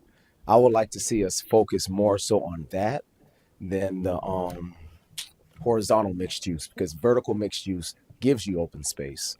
So I don't know if that's something we can emphasize more as opposed to horizontal mixed use. And even some of these large scale projects that are mixed use, they're taking up so much land. Yeah. It gets ridiculous at that point. And while we're seeing a lot of cities, like to his point, demolition to build up sky rises, let's utilize the land we have right now for smart growth and to be environmentally sound with just, and I'm not saying skyscraper, so I don't want anybody in the audience thinking I'm like build it to the sky, but with parking garages, it was mentioned, things like that free up the space. So I think that's something we can definitely emphasize, Mayor. But one question I wanted to ask as well, I spoke with staff about it, your take on city initiated rezoning. As in, we've talked about the compound, we've talked about other areas of the city, light industrial, heavy industrial, flex use. Again, rezoning it kind of incentivizes these businesses and commercial entities as well, because if they don't have to go through the whole long pre-application meeting to application to coming before planning and zoning and us, because it's already zoned to a suitable fit for them, I think that can help as well. So when you have certain areas where you would like to see economic development, things change. The city can meet with the property owners. Now it's their property, so the city cannot just go and say we're going to change it unless there is justification and they agree to it. Yep. And that's kind of like what we're doing now. We're rezoning a bunch of properties the city initiated, and it's because they're going to a very similar district. We're not really changing a lot of their regulations today. But yeah, I mean, if you do like a small area plan or something for like the compound, and you show a master plan and you show maybe this area should be commercial instead of residential, you involve the public, that's the way you can get there. Okay. All right. Well, I think we're there. That's good, but I wanted to echo. Yes, sir. As you know, in our briefings, I talk about these incentives, economic incentives. So I'm going to echo and put an exclamation point on what Councilman Johnson just said. Okay. Thank you, Mayor. And then back, I mentioned pre-application meetings. Previously, we had it where people were paying for pre-application meetings with staff, and then it was brought to staff's attention. We looked at changing it. Where are we now? Is it where it's no longer a fee, or with this approval, or? Go ahead. Yes, thank you, sir. So the pre-application, when we looked back at that, based on your question, it had been in place for a couple of fiscal cycles, but then it had fallen off. So the fee got reestablished, like last year, I think it was, or whenever it was. So we planned to discuss that as one of our items at the Economic Development Workshop on August 22nd. Make sure you all were still good with that. And if you are, then that would be part of our September fee adoption to, again, remove that as you had previously directed. Okay, that works. And honestly, Mayor, I think that's the best case scenario, having this table till that August 22nd, because the two go hand in hand. We're talking about economic development. We're talking about the LDC. And there's a lot that ties in with what you're saying, with what I'm saying, all of us are saying. So I think it's a win-win on that. So yeah, I was thinking just have this even further out to August 29th. adding another meeting just for this, Okay. as opposed to trying to juggle both. Once we get that economic development workshop, now we're coming back here, or that this can take a lot more, because my whole goal is for the community's engagement, right? The stakeholders' engagement, and today, is the 8th of August. So if we come back the 22nd, is that enough time? Am I putting staff in a position that they're going to have to, hold different workshops at the same time? So I was thinking giving them another week, but I'm open. The 22nd is fine. I was just thinking, sharing my thoughts, maybe giving them enough time so that we have everyone that's a stakeholder make their comments, see how those comments go, and weigh in on our first reading. Okay. Then let me ask Ms. Sherman. What stakeholders do we have confirmed or that we've reached out to for the August 22nd meeting regarding the economic? Well, we've reached out to some. I'll tell you who they are in a moment. But we're also waiting until this discussion tonight to figure out what date you would pick. Because if you do the 29th, if you all could make it, we absolutely can put even more potential stakeholder meetings in place. But thinking about both the 22nd and the 29th as possibilities, we've already looked at a number of date options, times of day, different days to try to provide as many opportunities as possible. We had looked at virtual meetings, but hearing your conversation, I think it's going to be important that we also have at least one meeting like here in chambers. So we can have, both virtual and in person. But going back to your question, what we did was we had outreach from Home Builders Association group, Space Coast Association Realtors. So some of the leaders of that group, they had reached out to us through email. So I sent a response yesterday to tell them what we were going to talk about today about tabling. I told them that we were going to look at these potential dates to discuss that as I talked with each of you individually. We were going to talk about that tonight and that we were going to provide additional opportunities for feedback discussion. One of the things that I also asked staff to do, because of the concerns and understanding the volume of pages that's involved and how confusing that was for some folks, is I think we're just about finished with kind of an outline that goes further into providing, I'll describe it as like a bulleted list of everything that's changed with the reference, what section it's in. But we did that to try to make it even more accessible to folks. So the PowerPoint was excellent. I thought it did a good job, but if people want to know what's actually changing, what we're preparing is a document to also send out to everyone. We'll give it to you all. You can pass it around wherever you want to send it, because we want to try to make it the information as easy to access as possible. And we know it was confusing taking hundreds of pages and, saying we're repealing this entire chapter, moving it over here, and it's hard sometimes for people to look at all those pages and find what actually changed. So that's what we're working on. We'll have that done, I think, maybe by Monday, I think was our goal. But, basically a list that will be everything that's changed, but an explanation so people can understand, so they can access what it is. And then they can quickly glance at it and be like, that's not important to me. I move on. I keep looking. And then if I see something that's important to me as a home builder, as a private resident, whatever it might be, those are the ones that individual can hone in on. So that was one suggestion. We had open to other suggestions, but our plan is to try to incorporate as many of these interactive sessions with beyond just the folks we've reached out to. Anybody else you hear from, anyone we get contacted by, anyone who's here tonight who wants to be a part of that, we'll send it to as many as are interested. And I thought when you explained that, that was a great idea. And I think I seen Joni Giancarlo Brown just labor intensive over that sheet that she's working on. So kudos to staff, kudos to each and every one of you. I think that's going to help in assisting people digest this whole 1,400 page. What was it you called it, Mr. Rodriguez? Gargantuan. Gargantuan. Any other questions? Yes, I have a few more. And I'm open either way too, August 22nd or August 29th. When I'm thinking of stakeholders, I'm thinking of the Linda Weathermans.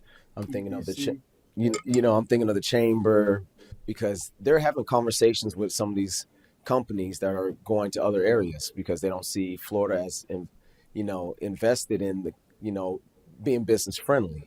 So with those people who have those conversations with those stakeholders, hey, let's get them here so they can tell us what they're looking for. Because if they're looking for land, We have plenty of it. They can, build their rockets in our backyard. Oh, now you're hitting it. Now you They can build their rockets in our backyard and ship them up to Cape Canaveral and go from there. So that way we're creating jobs, we're creating opportunities. Then that's going to bring the restaurants in, and that's going to revitalize this area. So keep in mind, Starcom is here. yeah, Starcom. yeah, is you're here. right. Yes, sir. They'll be- But I think I got two, maybe three more questions for you. But right along the lines go of ahead. the EDC, I think that's crucial, right? The EDC knows the type of businesses that we have lost to other communities. And I can rattle off a few communities, but I'll save that. They know that data. They know how we lost that opportunity. So if they could be part of the discussion, I think that would be great. But carry on. Yes, sir. With multifamily, I've always had confliction with that one because is it townhomes? Is it condos? Is it apartments? Me personally, I feel like there should be a separation and definition between the ones that can be owned and the ones that can't be owned, because I think that'll help a lot of people out in understanding. Do you have a take on that, or Yeah, in the land development code, we cannot make that differentiation. no? Okay. I mean, in the building code, they make that differentiation because of fire issues and all that. But in the land development code, we cannot do that. And correct me if I'm wrong, but we cannot specifically say you can have apartments or condos. Right, land development code does not take into consideration the type of ownership, and also you got to be careful because you can have a building that starts off as a apartment and becomes a condominium because as it's permitted by state statute, or vice versa. You can have a condominium that then gets converted into an apartment. No land development code makes a distinction as to ownership, and then you're opening the door to a change in ownership is going to have to require someone to come in for a rezoning because of the style of ownership. So that's fairly uncommon. I think that's fair, though. I think if they are starting off as apartments and they want to consider changing to a condominium, I think that should come to a council. Or if they're looking at trying to pull a quick switcheroo and change from condos to apartments, that should come before it's able to just be done. Or talk to me, sir. I see your face. Yeah, it's just an area of where we're. I just provide caution into regulating styles of ownership and going too much into the affecting property owners' property rights. Yes, sir. We do differentiate between townhomes and multifamily. Now we separated those two. Okay. All right. Last question, I believe, on the RC to NC, neighborhood commercial. People already know in Palm Bay, neighborhood commercial tends to warrant a certain style of dollar stores, I'll say. Are there any concerns with changing from RC to NC, of opening that up even further? Or And again, it's one of those things where we cannot specifically say what type of stores or we want. There are incentives that we have seen used in other places, and this is something that is not in this code, but we've worked on it before, where you may allow neighborhood commercial within a residential land use category if they comply with certain conditions. And one of them is, if it is a grocery store, it has to include fresh food. Because dollar stores, sometimes they say they're grocery stores, but they don't have any fresh food. Mm-hmm. So that's one way that we have done it, that it kind of works that way. Yes, ma'am. And Commissioner Johnson, I have actually drafted an ordinance which regulates what are called the legal term we created was small box stores. And it is. They're subject to distancing requirements. They're limited to specific zoning categories.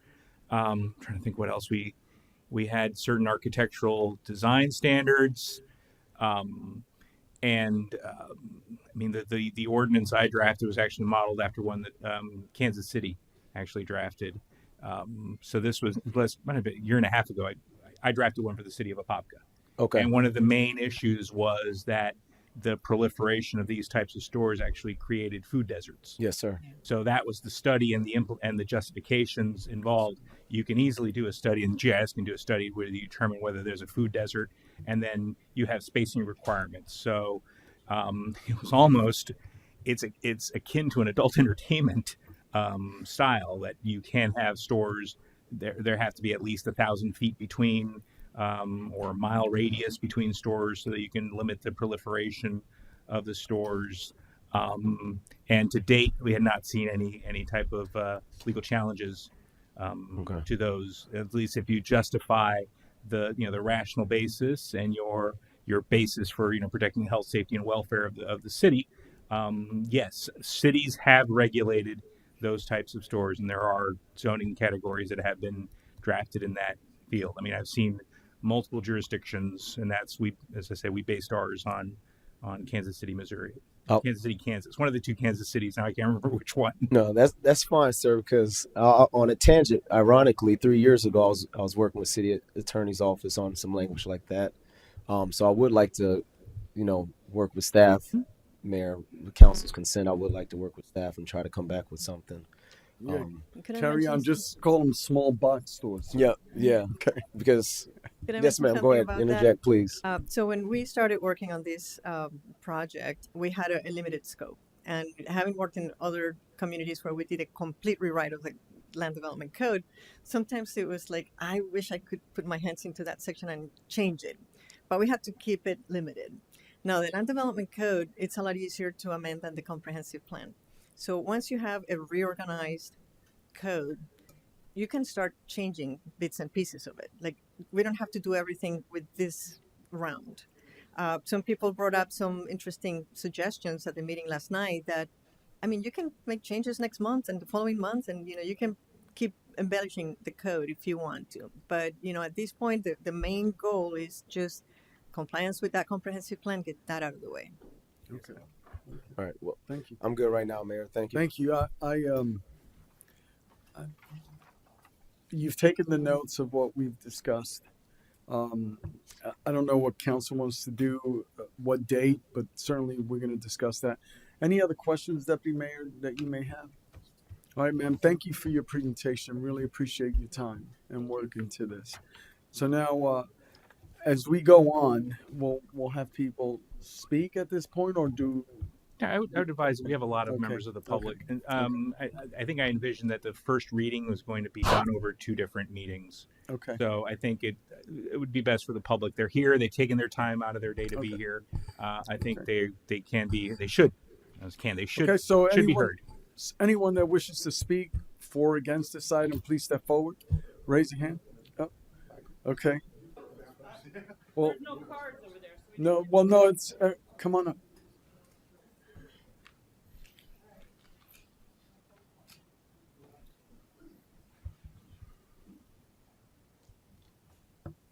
Good evening, council and mayor, staff. One of the things I see, and again, haven't had time to digest it other than tonight, but one of the things I'm concerned about is 15-minute cities. I really am not in favor of that. Those cluster homes and things like that, they're part of an ideology that's wrong. Affordable housing here right now is not affordable for a lot of people. Most of the rent that I've seen around for what's already been done is beachside. I mean, people that are just living here are just living here, and they can't afford a lot of that. The other thing that I don't see here is I see a lot of incentives, but I don't see any penalties. So if we have builders that don't do what they say they're going to do, things get abandoned. The compound is the biggest example of that. I mean, things don't happen the way they should. My suggestion for that is to don't get the impact fees right up front. Put them in each part of the project so that they have skin in the game all the way through the project, so that if they don't achieve that goal, they don't finish a project, then they have to pay the impact fees for the rest of the project. In addition, penalties for not finishing. Don't reward or give people incentives or businesses incentives if they haven't finished anything. I used to be a consultant. We didn't finish it. We got penalized. So we had to live up to what we put in our RFP and our response. And there's too many incentives in here. The other part about that is that we've had too many failures as far as housing getting abandoned. I was not able to attend the last meeting on August 1st, but I did watch it all today, all 3 hours of it. So I did see the people that were concerned about the abandoned homes, the people that are the just the construction around is inconsiderate of the neighbors that are there. I mean, when people were building on my next to my property, they tried to take my water, and I was going to pay for that just to clean their stuff.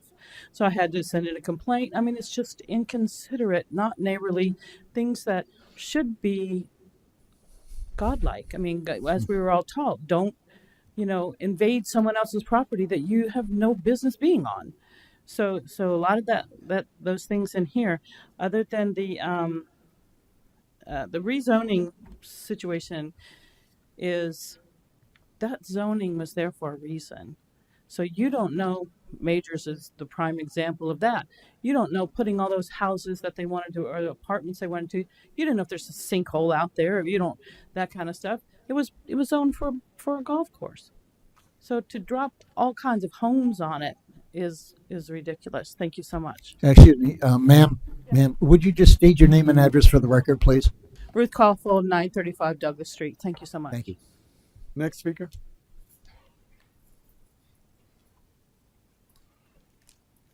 Michael Rietti, 742 Cornelia Avenue, Southeast.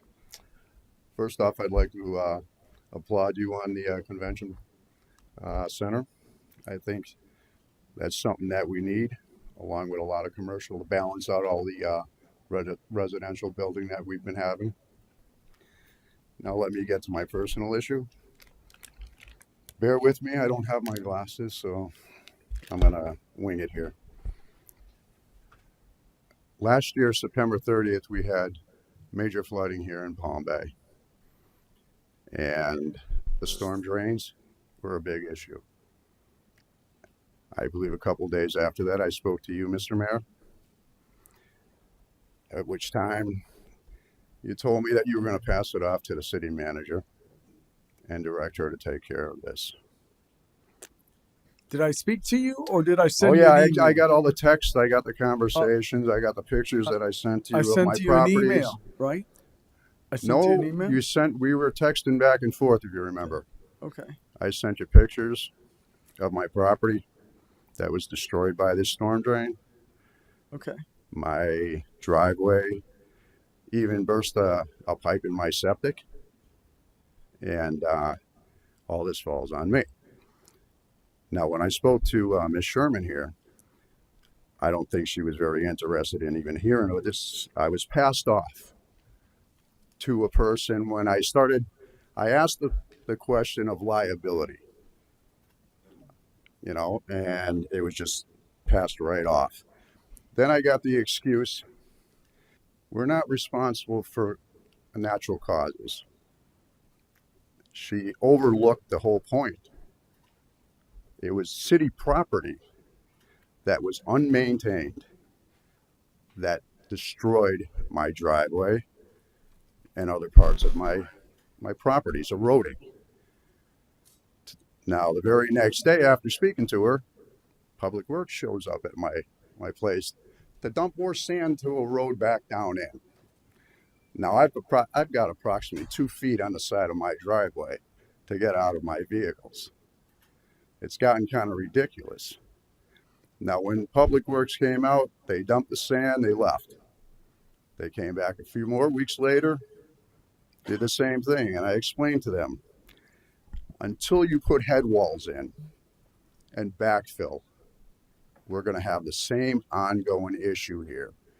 And then, just recently, they come out and they put a 36-inch pipe running from under the road to the storm drain on my side of the street to a 24-inch. Now, it doesn't take a rocket scientist to understand when we have another flood. All right, sir. First, we are asking individuals to speak on the item that we're discussing. Okay. And your item has nothing to do with that. There are opportunities for public comments, and I'll let you. You've already shared. What I was doing. Yes, sir. But we're talking about the item. I let you continue, but I just want you to understand something. We're speaking on the item that we've been talking about regarding our land codes. So, Madam Sherman, I'm going to ask you to.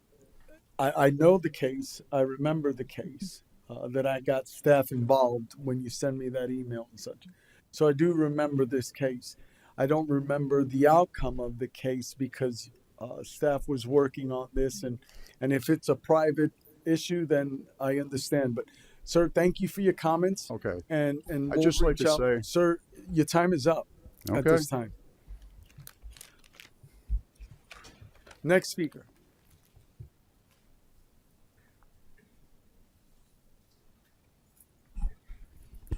Bill Batten, 586 Ocean Spray Street, Southwest.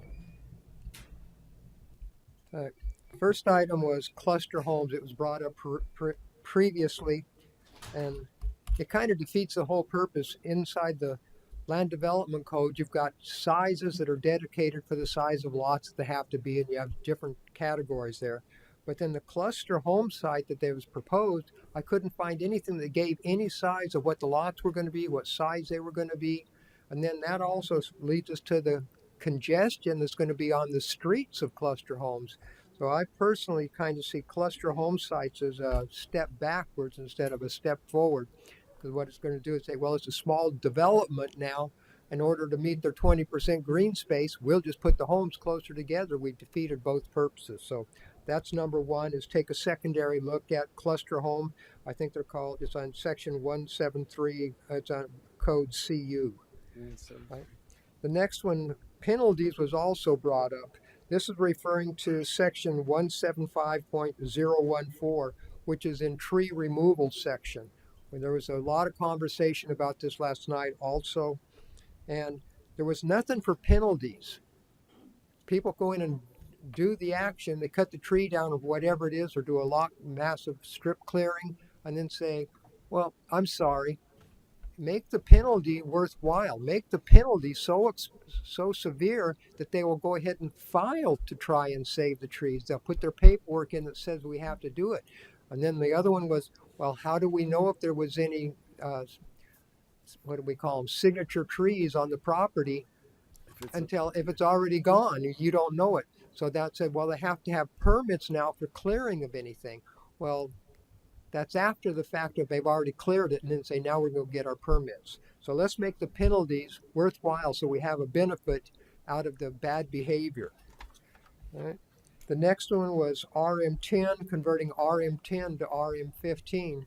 I don't remember what section it was in, but we already have RM15 rating, so why change a 10 to a 15? We already have RM15.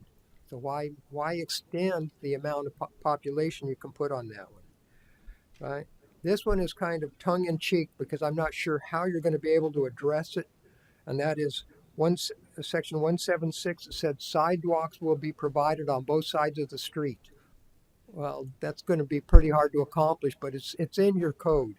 And last one is, we had a lot of conversation of developments and stakeholders. We're going to try and get their input. And I understand that's very important. But what's also very important, even more so to me, is the residential stakeholders, the residents that are here, that it's their stakeholder because it's their lifestyle, that's what's important to them. Right?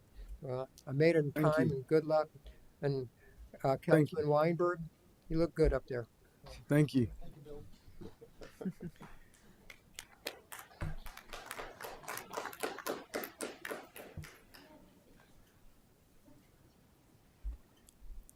Thank you, Council. My name is Catherine Booth. I was invited to speak on behalf of the Sustainability Board. I have a conservation group, Let's Be a Good Neighbor to the Lagoon, with a focus on protecting Florida's mature native trees to capture stormwater to protect the lagoon from runoff.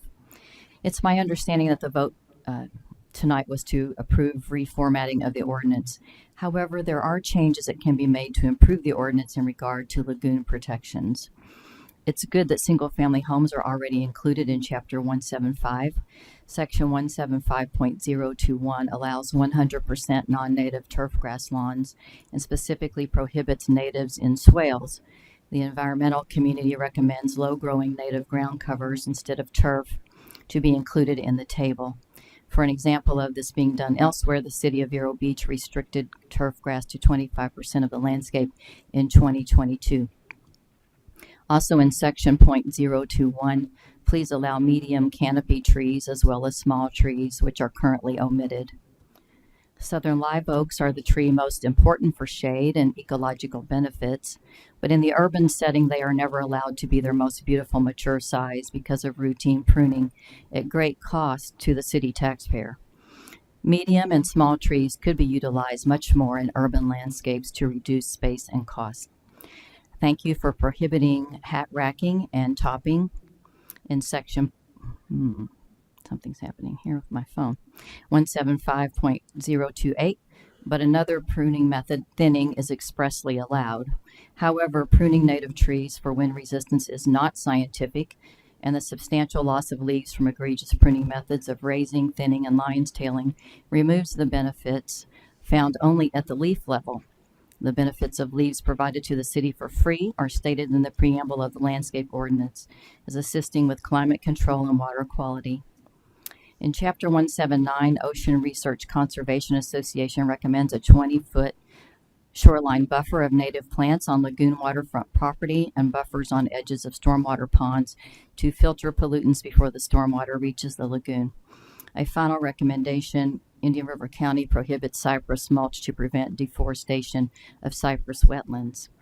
Thank you for having categories of protected and specimen trees and requiring more replacement trees to mitigate removal. On the downside, young trees will not have the same ecological benefits to the city as mature trees do for many decades. And unfortunately, when developers are building million-dollar properties, increased mitigation fees are still not high enough to prevent clear cutting. Another way needs to be found to prevent loss of the city's tree canopy. Thank you. Thank you. Thank you.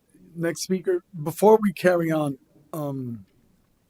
staff, I'd like to make these notes and see how we can move forward with these. I think we're all writing them down. Okay. And we're going to follow up on every single one. Thank you. Next speaker, Miss Sue. You're next, sir. You can come sit up here if you like. No, Sue, you're next. You can come up here if you like, sir. Thank you. Susan Connolly, 3901 Dixie Highway, Northeast. Wow, what an opportunity. Thank you, Mayor, for including citizens. I'd like to say two words that I'd like to have in our land development code: futuristic, innovative. So I didn't see, for things that we can't even possibly think of right now, could we build this in the code? Things for solar homes, homes that are using alternatives to waste management, homes that are tiny little homes that traditionally can't get insurance or can't get through the permit process because they don't fit. Right now, the humanity, I forgot the name, but they're building in Melbourne 3D houses. Could we build a 3D house? I don't know, but it should be in our code, that kind of flexibility. The other thing regarding businesses, the same with that. To attract businesses that are, again, futuristic and innovative. We have one such business. It's a solar electric car that has been developed right here at FIT. In fact, I was 001, the first test driver of it. And, but something like that, we want to promote as well as attract. So, again, I would just like our code to have some section that allows the city to deal with these innovative, out-of-the-box ways of helping citizens build and move in a direction that benefits us all. Thank you. Thank you. Yes, sir.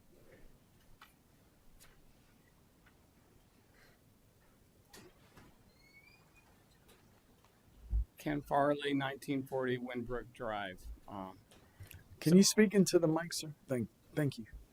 I have a basic question, and the basic question is, how can we focus on growth when our infrastructure is years behind what we're doing? How can we grow more when we're not even keeping up with the infrastructure? And to me, that really points back to the real stakeholders, the residents. How can we do that? I mean, where is that in the planning system? Where is that keeping up with the infrastructure?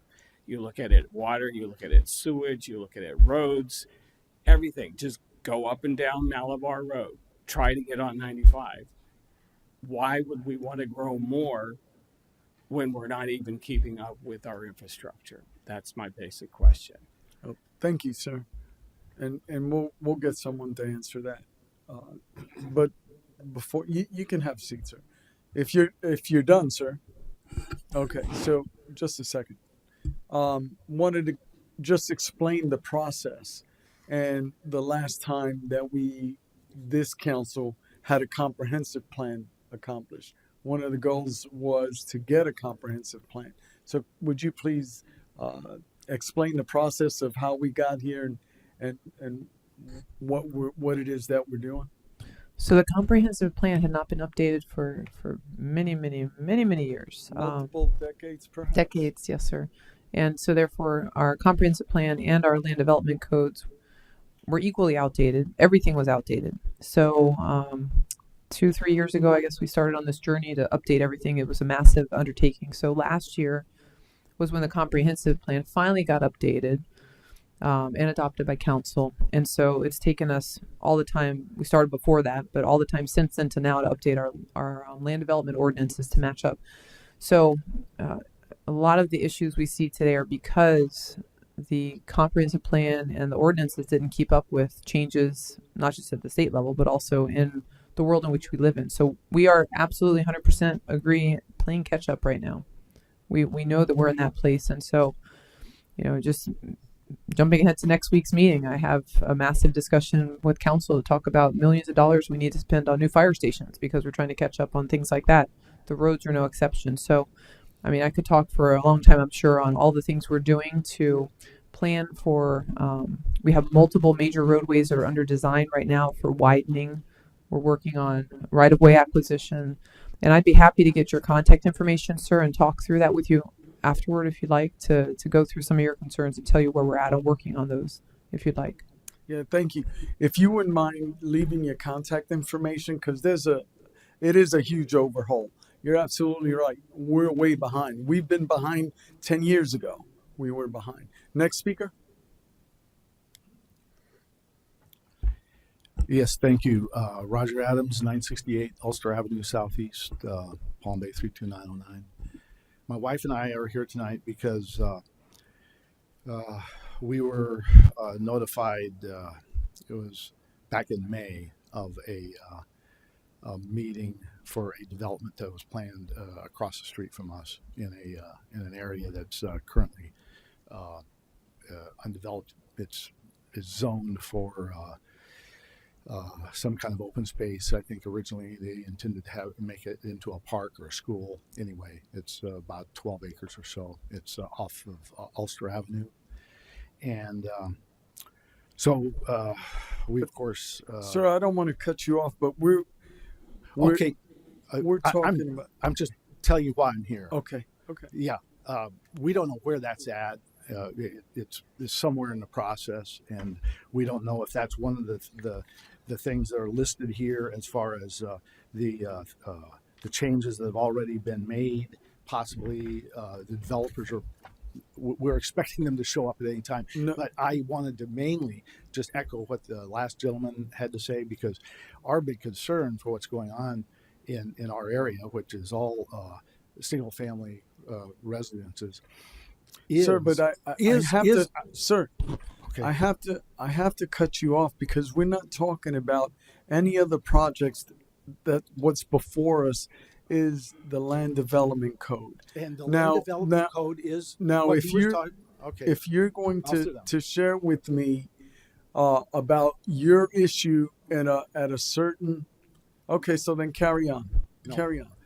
Carry on. In general, the whole idea, what I see missing in here is concern for evacuation routes, for hurricanes, for fires, for floods. We live in an area that has been blessed by safety from a lot of the destructive hurricanes in recent time. We've been really lucky, but that's always a possibility. And so I would think that a land development code would have a focus on infrastructure in particular, evacuation routes, traffic studies, and of course, fire stations, police, schools, so that we can grow as a community at a pace that addresses safety issues. So I just thought that, and I'm hoping that there's I'm struggling with your nomenclature. I was hoping there was like an abbreviation index that goes along with this. But at any rate, it's just the infrastructure that is the thing that seems to be missing here as far as a focus. And back to the whole business about penalties. If it could be. Get on the mic, sir. Get on the mic? Yes, sir. Oh, okay. Sorry, I thought you were chasing me away. No, we can't hear. Okay. The infrastructure and the need for it to be in the code is something that seems to be very important, and to have focus on instead of giving bonuses to developers to like get started, the person that was talking about penalties for that, when we went to that meeting, what they and forgive me, it seems to fit in with this issue. The focus was not on the studies that have been done that shows that they could do what they wanted to do in our area, because we've done a traffic study. We've looked at where you have your nearest fire stations. Okay. So what area was that? What area is that? It's Ulster Avenue. Ulster Southeast. Avenue. It's one of And Yeah, it's called the Green View, I believe, in the. It's one of the Okay, I remember it, sir. I remember it. So can you just? Yes. Could I, Mr. Adams? Yes. Could I get your contact information before you leave? We are very much aware of that project. We have a lot of concerns about it. We've expressed those to the developer. They did a lot of things wrong already. So we're dealing with that, but I'd like to talk to you offline if you don't mind. Great. If we can get, even if you have to leave early, if you can give your contact information to one of my team here, that'd be great. Sure. Yeah. Thank you very much. Appreciate that. Yeah, it just wasn't Oswald. It was another. Was it Serenade as well? Sankofa has like 4 parcels that they own. Yeah. They're in the middle of single-family residential properties, and they're trying to propose multifamily. So. Yeah, and it wasn't. They didn't do it in the proper fashion and order. They got all 4 groups in the room at the same time instead of having a meeting. Yeah, for we each. know it was wrong, and I think that's what we're working through. It wasn't even proper. So thank you. Go ahead and give your information, and we'll reach out to you and get Thanks you a lot. additional details. All right. I appreciate your time. All right. Thanks Thank a lot. you. Next speaker.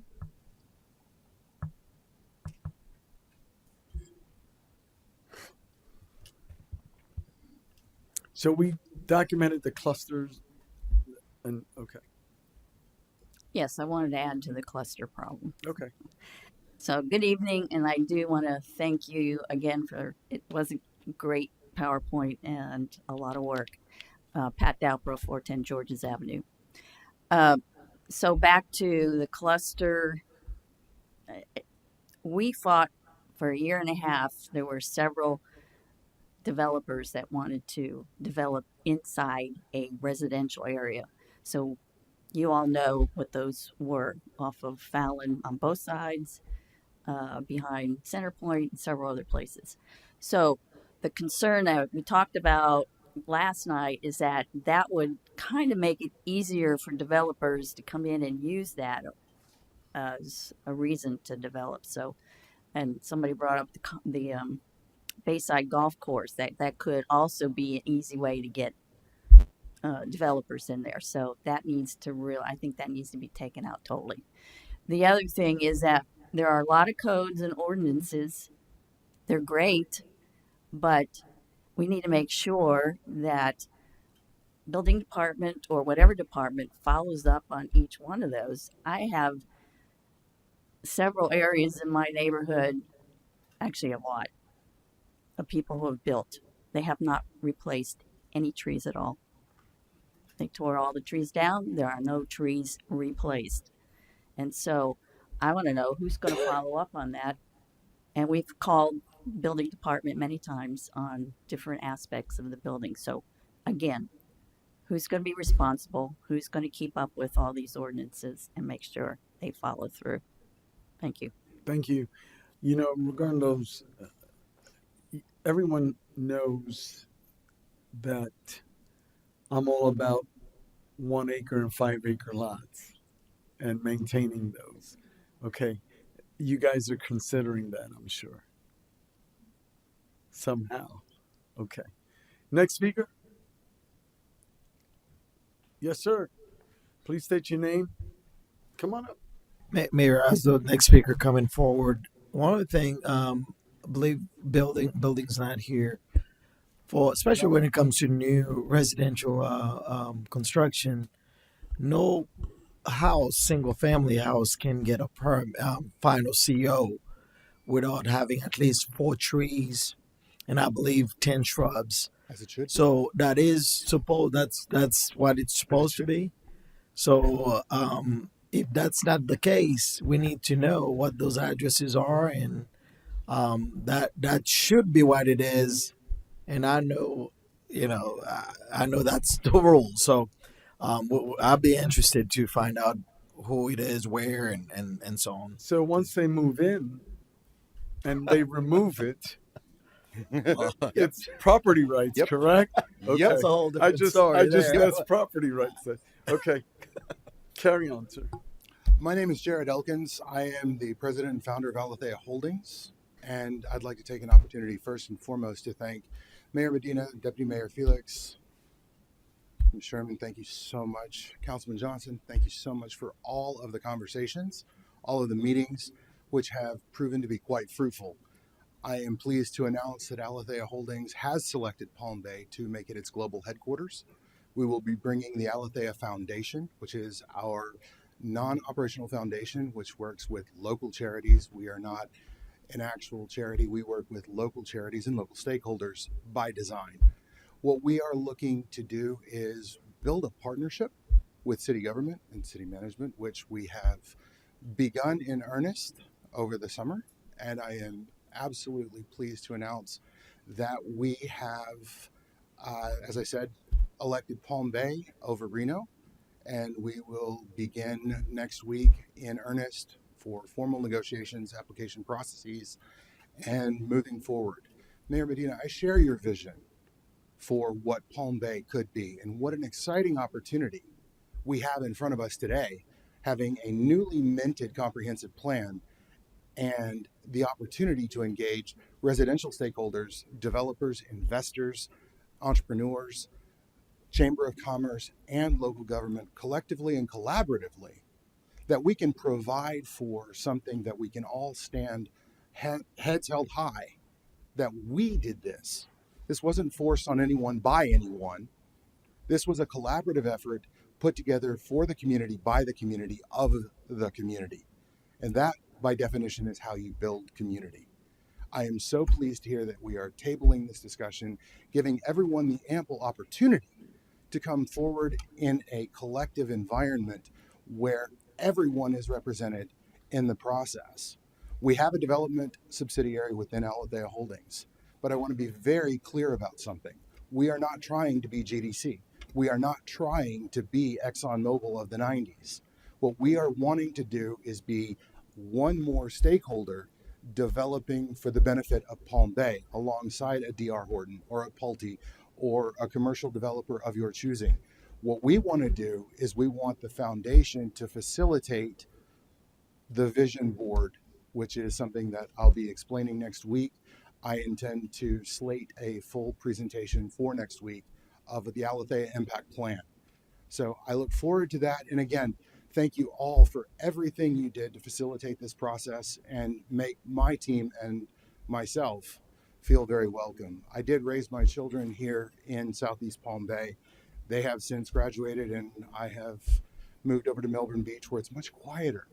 But I do intend to build effective 2025. Thank you. Thank you. Next speaker. Next speaker. Anyone else? Yes, sir. Good evening. My name is Jeff Shine. I live at 1378 Ashmore Circle, Southeast. I really didn't come here this evening for this topic, but just listening to what's going on, I have some thoughts. It seems like you want to attract the contractors to come in. They're going to build. They're going to build if you attract them or not. They're here to make money on us. They're not building the house out of the generosity of their hearts. They're here to make a profit. There's other things beside penalties that can be put on these developers. Our school system. If they're coming in and putting in 1,000 apartments or condos, let them build the school system. Let them build the elementary school in that development. Let them build a junior high school. Nothing within this plan talks about the storage. Nothing in this plan talks about the electric. Where is Florida Power and Light in this conversation for them to supply the power for all this building that we're doing?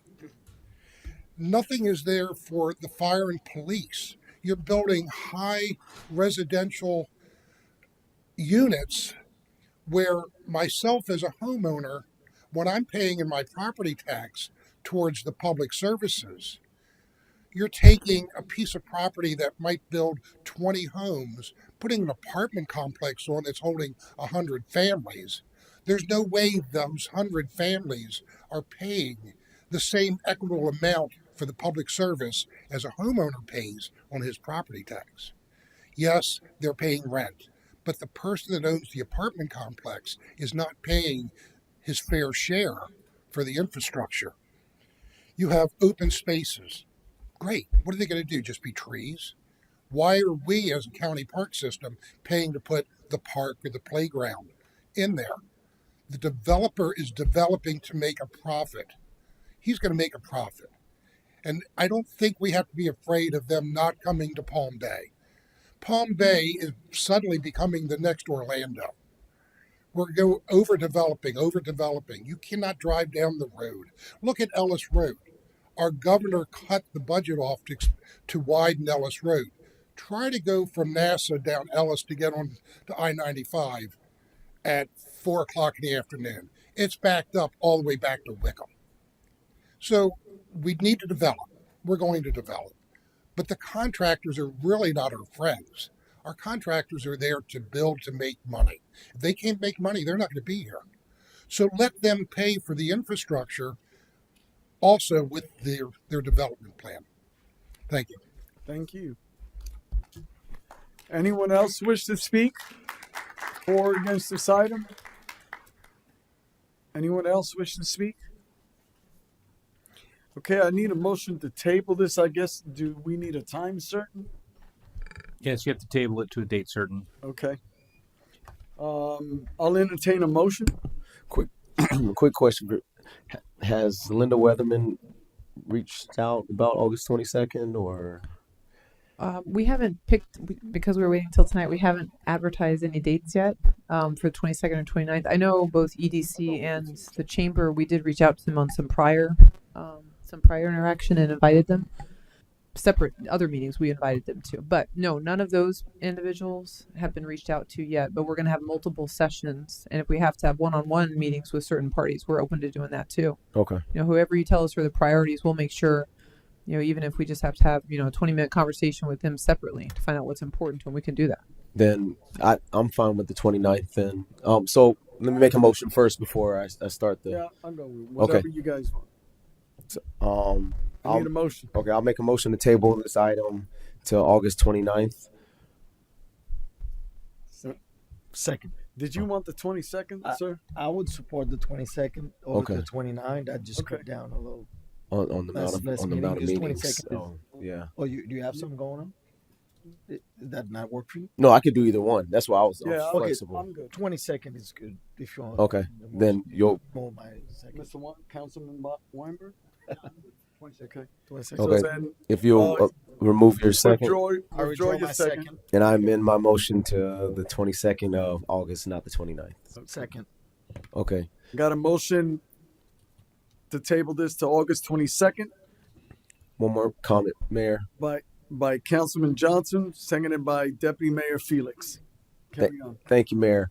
I want all of us to have all boots on the ground, as you would say, when it comes to the Space Coast Symposium, because there's going to be a lot of contacts that we can utilize. When we're talking about specifically us, when we're talking about stakeholders, we're talking about the Blue Origins, the SpaceX, the Amazon warehouses. That's more of a line of where we are. The job creators. The job creators. So that's just kind of give you a take of where we're looking at, because that's what it's going to take. The typical stores we see now, they're not where it's at. We're trying to make sure we kind of turn Palm Bay into our own version of a Silicon Valley if we can. So that's more so of where we are. I know that's very forward thinking, but that's what it takes. And yeah, agreed. Agreed. Of order right now. Agreed, but that's where we have these conversations with those stakeholders to see, hey, what is it your employees are looking for? Are they looking for entertainment? Are they looking for restaurants? Are they looking for townhomes? Are they looking for mixed use? And then we have these conversations with one another on how everybody can be happy, or how everybody can be on the same, playing field. Because compromise, nobody really walks away happy. So, but that's it, Mayor. So I think the Space Coast Symposium is going to be a great opportunity for us to really capitalize, sir. Deputy Mayor, anything to add? Nothing to add, sir. Thank you. Okay, and the symposium is August 23rd? Yes, sir. Okay. So put us all down, I guess. Okay. No. I got a motion by Councilman Johnson, seconded by Deputy Mayor Felix. All in favor, signify by saying aye. Aye. Aye. Do I have an aye, Councilman Weinberg? Yes, aye. Okay, so passes 4-0. The date certain is August 22nd. What Councilman Johnson was referring to is the symposium is August 23rd. That's where you heard the 23rd. So just wanted to clarify that. So where are we now with tabling pretty much the whole agenda, right? The whole. Well, don't necessarily have to table the rest of the agenda. You can still proceed forward with the other items. Second reading of those will be done concurrently with the second reading of the adoption of the LDC. That was the original plan. Okay, so we can proceed forward with the other items. So item number 1. Correct. 1 and 2 were. We didn't do 1. We did 2 first. Yeah, we did 2 first. We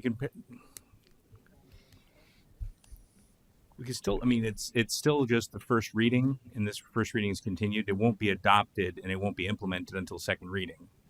So we can begin those now, and then they won't be adopted until the adoption of the LDC. Or if you want to table the rest of the item, everything else, and then have it heard when we have it again now. So is your intention then on the 22nd to have these come back at first reading? Yes. Again.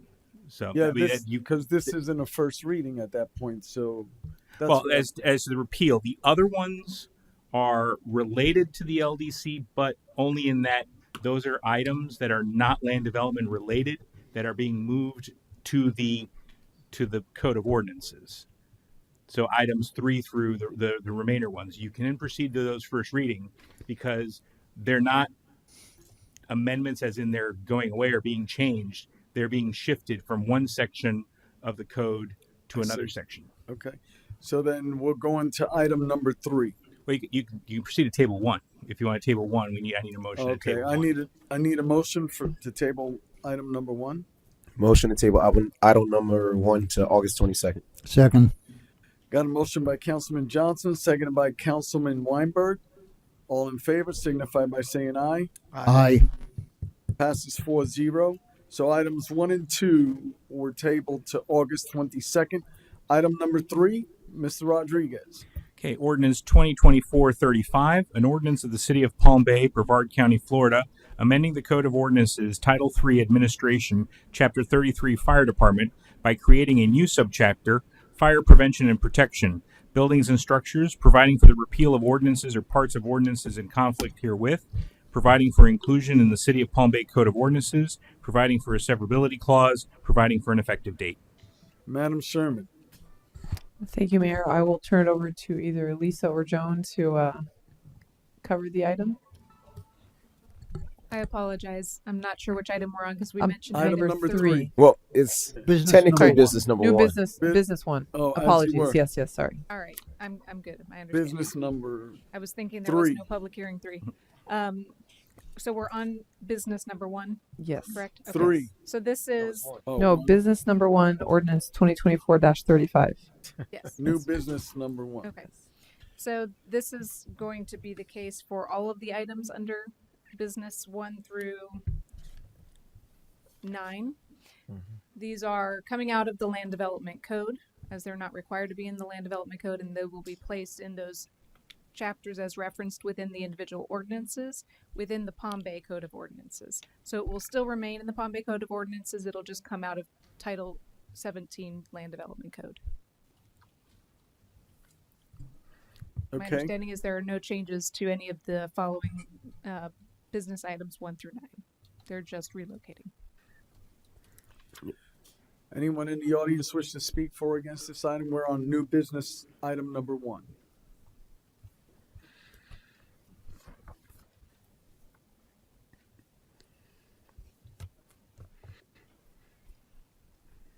She's leaving. Is she, oh, She's leaving. seeing none, I need a motion. So moved. Got a motion by Councilman Johnson, seconded by Councilman Weinberg. Got to get used to that, sir. Yes, sir. Any discussion, No, sir, I'm good. Councilman? All in favor signify by saying aye. Aye. Passes 4-0. We're now on new business or business number 1. 2. Or 2. New business 2.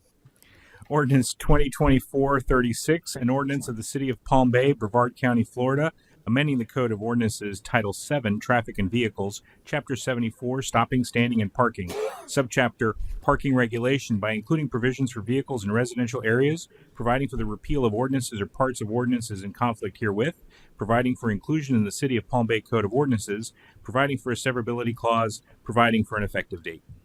Madam Sherman?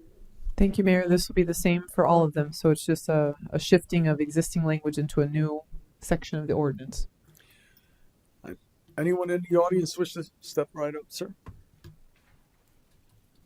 Good evening. This is the real reason why I came this evening. My name is Jeff Shine. I live at 1378 Ashboro Circle. Now I feel how Don Quixote feels, jousting windmills, watching what's going on here this evening. I'm here this evening to voice my objection to the proposed parking of vehicle residential area restriction, the language that's in there. Most specifically, you want to prohibit more than 2 cars to be parked in a driveway. That's not what the existing code is. I find this restriction completely unworkable. I took a drive through my neighborhood last night and found more than half the households have at least 3 to 4 cars in their driveway, all legally tagged, all parked in their driveway. Most homeowners that have bought these houses don't want to live in an HOA. Our driveways are designed to hold 4 cars. As a large majority of the residents have more than 2 drivers living in their house, trying to restrict parking your legally registered vehicle in your own driveway makes no sense at all. First off, how is this a problem? Is there any documentation showing extraordinary number of complaints and law enforcement issues of having a 3rd or 4th car in your driveway? It certainly does not have a negative effect on the valuation of our homes. I know my house has more than doubled in value over the last 10 years. In fact, a house not in an HOA is a very attractive thing. Have you given any consideration to where are these restricted cars going to be parked? Are you honestly thinking parking your vehicle in the grass beside your driveway or on the side of the house is a solution by taking two cars off your driveway and parking them on your grass? As most residential areas in Palm Bay do not have sidewalks and curbs, our driveway is the only place we can park a car. There are no sidewalk, no one, yeah.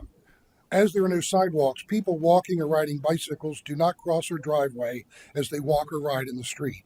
No vision issues are created by our vehicles parked.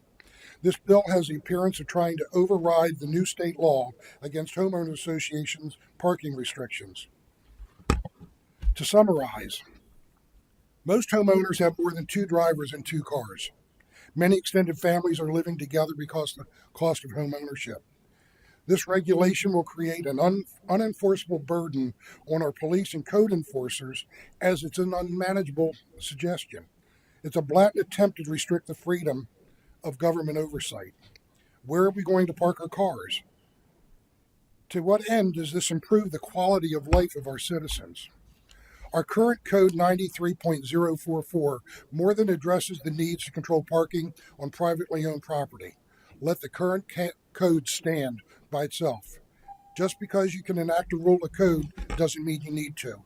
Please reassess this proposal and withdraw that wording immediately, as it's not in the best interest of our community. Thank you. Thank you. Madam Sherman?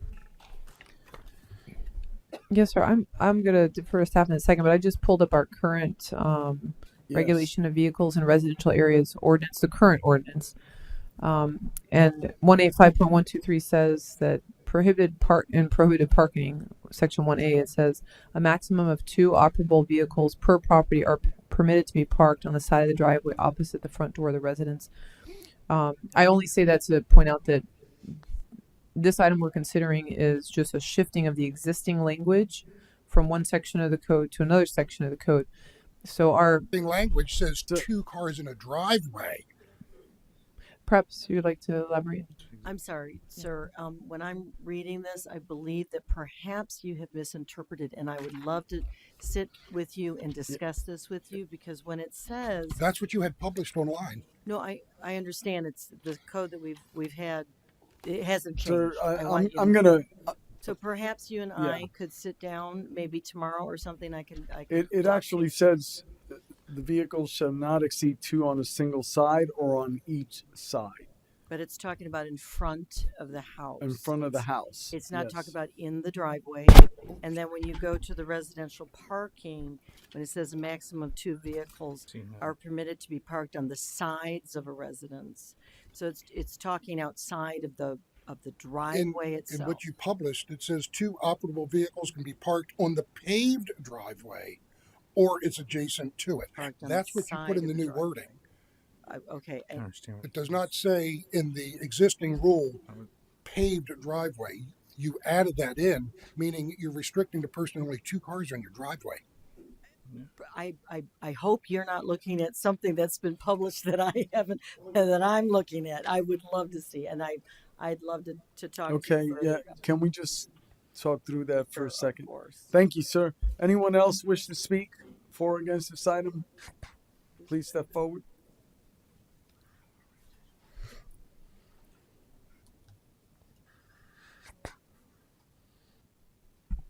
Ruth Caulfield, 935 Douglas Street, Southeast. Hearing these things, this equals that the city of Palm Bay is now becoming the HOA. When I moved here 10 years ago, every person that I encountered in my neighborhood and in Palm Bay told me that the city of Palm Bay is the city of most regulations in Brevard County. That is concerning to me that we haven't cleaned up the ordinances. We haven't cleaned up these old and outdated ordinances that obviously shouldn't be there. But this is concerning about getting down to the level of how many cars you have in your driveway or how many cars you can have on your own property. I'm one of these people that says it should be flipped on its head. I'm a property owner. The city should pay me rent for any easements, anything that you want to do on my property. So to continue this overreach of government on personal property is outrageous. So So maybe with this land use thing that we've got going on here as well, we could entertain getting rid of some of these old ordinances that interfere with people's personal property. Because right now, it's hard enough to get a piece of property at a reasonable price or a house at a reasonable price for anyone, like the lady that talked 2 weeks ago about her daughter's going to have to live with her until she's 30 because they can't afford to find a house. And then you want to have the government overreach and tell you what to do with that house. So this is unacceptable, really, as far as Palm Bay's getting more overreach into a person's personal property. So thank you. Thank you. Next speaker. Ma'am, have you squared this away?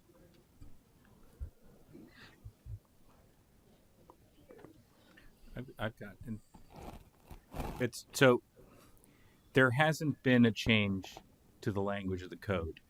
If you look at the current land development code, section 185.123 is the original language that is in our current code that it currently applies in the city of Palm Bay and has been in effect since it's the last amendment to this was ordinance 2023-79. It derives originally from the 1974 code. So this new section, which is being renumbered 7425, is what is currently 185.123. And the language in the current code, as is currently enforced in the city of Palm Bay, is that no vehicle shall be parked in front of a residence except within the paved driveway. That means your cars can be parked within the paved driveway. The prohibition is that you can't have more than two operable vehicles on the side of the driveway. Mainly, you park them in your lawn on the side of the driveway opposite the front door of the residence. Also, it's prohibited to have them in the rear yard of a residence unless the rear yard is enclosed by a 6-foot tall opaque fence. So it doesn't prohibit more than two cars in the driveway. The language is, while we shifted the language to not create new language. So it can be, if you wish for it to be more artfully drafted, clear that that basically what it's saying is that you're permitted to park if you've got a driveway that fits 8 cars, that's where they're permitted to be parked. The prohibition is in increasing the number of cars outside off of that driveway. So you don't turn your front yard into a parking lot. You have 6 on your driveway and 3 in the grass. But what you had posted online, that's the verbiage, and I have a copy there. Okay. Well, it's the ordinance, the language in the ordinance to be adopted is what I read, which was That's why I'm here, because what I read, okay. you had posted. All right, so where that came from. Absolutely. yeah, so we're right now, council, if you like, for the city attorney to rewrite this at a junction, or are we good with the way it reads? Because it's clear to me, but carry on. It's I was going to make clear a to me motion. I could park, I don't know how many cars on my driveway. It's just I'm limited to outside of the driveway. Yes, sir. And behind the. So that's how I read it. Then, so moved. Okay, I got a motion by Councilman Johnson, seconded by Deputy Mayor Felix. All in favor signify by saying aye. Aye. Aye. Passes 4-0. We're now on new or business number 3. Ordinance 2024-37, an ordinance of the City of Palm Bay, Brevard County, Florida, amending the Code of Ordinances, Title 7, Traffic and Vehicles, by creating Chapter 75, Golf Carts, providing for the repeal of ordinances or parts of ordinances in conflict herewith, providing for inclusion in the City of Palm Bay Code of Ordinances, providing for a severability clause, and providing for an effective date. Thank you. Madam Sherman? Thank you, Mayor. This is the section related to golf carts. Again, just moving it from the old section into the new section with no changes.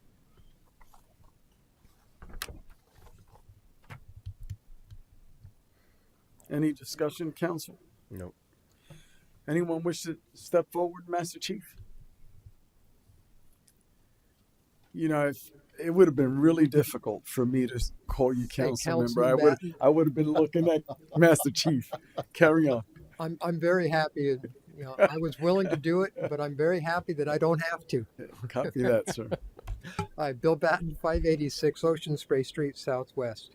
When I was going through this, I was trying to find a map anywhere in the city that said where were the designated golf cart communities. Where could I legally? Because I was thinking about getting one, and I'm saying, well, where can I legally drive it without getting arrested? Because then they'd say, well, we got Councilman Batten with a ticket last night. We couldn't have that.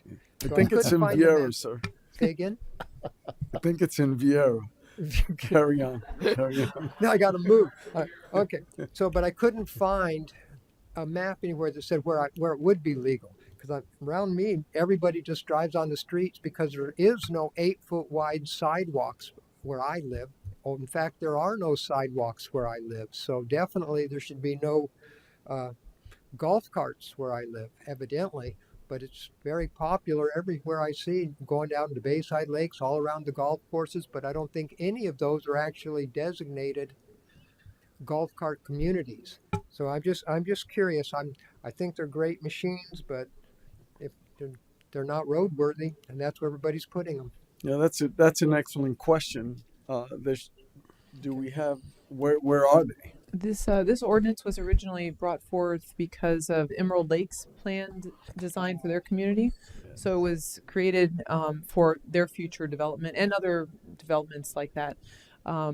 Even though we do know people ride around their golf carts in places in the city of Palm Bay, our sidewalks, our road infrastructure is not actually currently designed to accommodate them safely.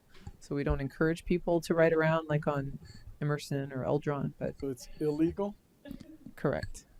Yes, sir. And I do want to add to that, Mel, because I appreciate it. Staff, y'all had looked into if it could be for areas like Bayside Lakes. And while it is illegal, I know that our police department has been very, community based and educating folks and not just, taking them away from their golf carts. So it's not what we can do right now, but it's something we're looking at in the future. But it was because of a previous project, as she said. So. Anyone else wish to speak for or against this item? Seeing none, I need a motion. Mayor? Yes. Yeah, if I may, I just want to address something on this.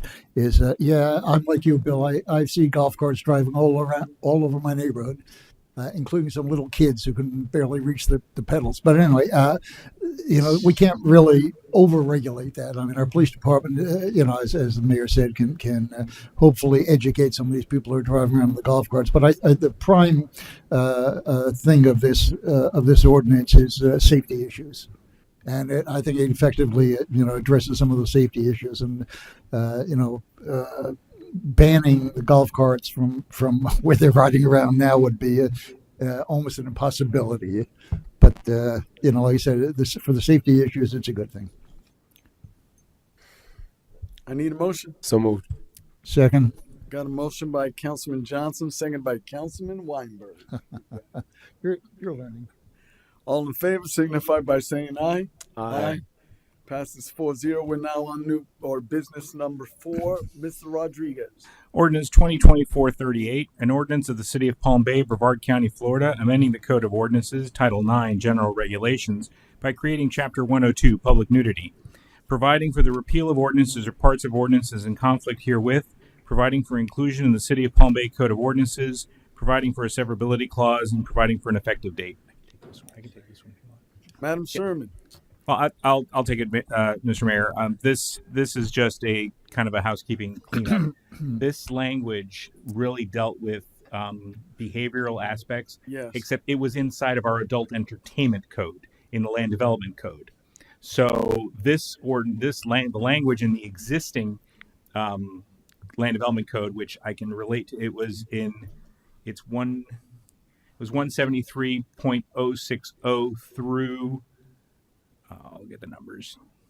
No, I see it. Through 173.999 really was not related to the regulation of the adult entertainment industry, but is really a ordinance of general applicability to the city. So therefore, we have removed it from the adult entertainment code and placed it in its own freestanding code within the general regulations of the city code. Thank you. None of the standards have changed. It's actually, think of it as a huge word processing cut and paste. It was just cut from one section and pasted in another section. And we only have one establishment here within our city. Is that correct? Right, but this is unrelated to any establishment. This would regulate. See, it was placed in adult entertainment, which that regulates adult entertainment as is defined both in our code and legally described in many other adult entertainment codes. However, this applies to regular, really public conduct. So this would cover someone running around a public park nude. That's not adult entertainment. It's actually kind of a behavioral regulation.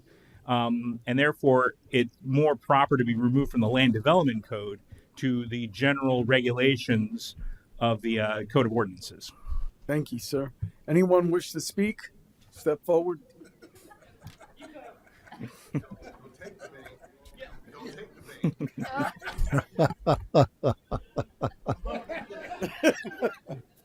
Bill Batten, 586 Ocean Spray Street Southwest. And I read this thing from beginning to end, and I was like I was reading a nice novel.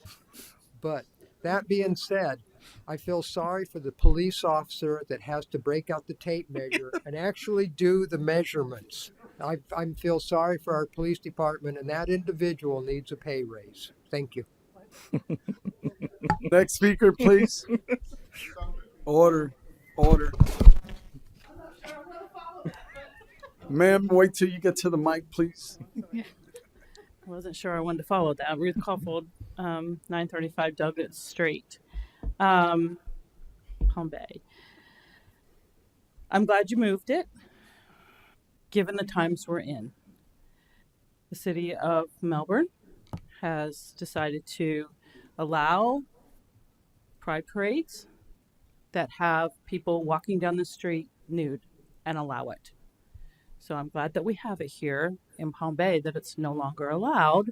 And it's always been no longer allowed according to what you just read.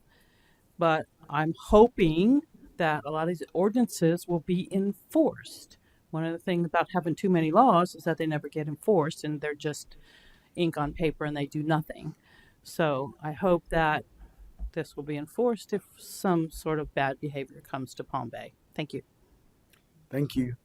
Anyone else wish to speak for or against this item? Seeing none, I need a motion. So moved. Got a motion by Councilman Johnson, seconded by Councilman Weinberg. All in favor signify by saying aye. Aye. Aye. Deputy Mayor? That's correct. Okay. Passes 4-0. Brevard County, Florida, amending the Code of Ordinances, Title IX, General Regulations, by creating rights of way, providing for the repeal of ordinances or parts of ordinances in conflict herewith, providing for inclusion in the City of Palm Bay Code of Ordinances, providing for a severability clause, and providing for an effective date. Madam Sherman? Thank you, sir. Again, this is a removal from one section and copying it and pasting it into another section. Thank you. Anyone wish to speak for or against this item? Seeing none, I need a motion. So moved. Second. Got a motion by Deputy Mayor Felix, seconded by Councilman Johnson. All in favor signify by saying aye. Aye. Passes 4-0. Item number 6. Ordinance 2024-40, an ordinance of the City of Palm Bay, Brevard County, Florida, amending the Code of Ordinances by creating Title 10, Impact Fees, Chapter 103, Impact Fees, Subchapters Parks, Police, and Fire Impact Fees, Transportation Facilities Impact Fees, and Water and Wastewater Impact Fees, providing for the repeal of ordinances or parts of ordinances in conflict herewith, providing for inclusion in the City of Palm Bay Code of Ordinances, providing for a severability clause, providing for an effective date. Anyone wish to speak for or against this item? Step right up, sir.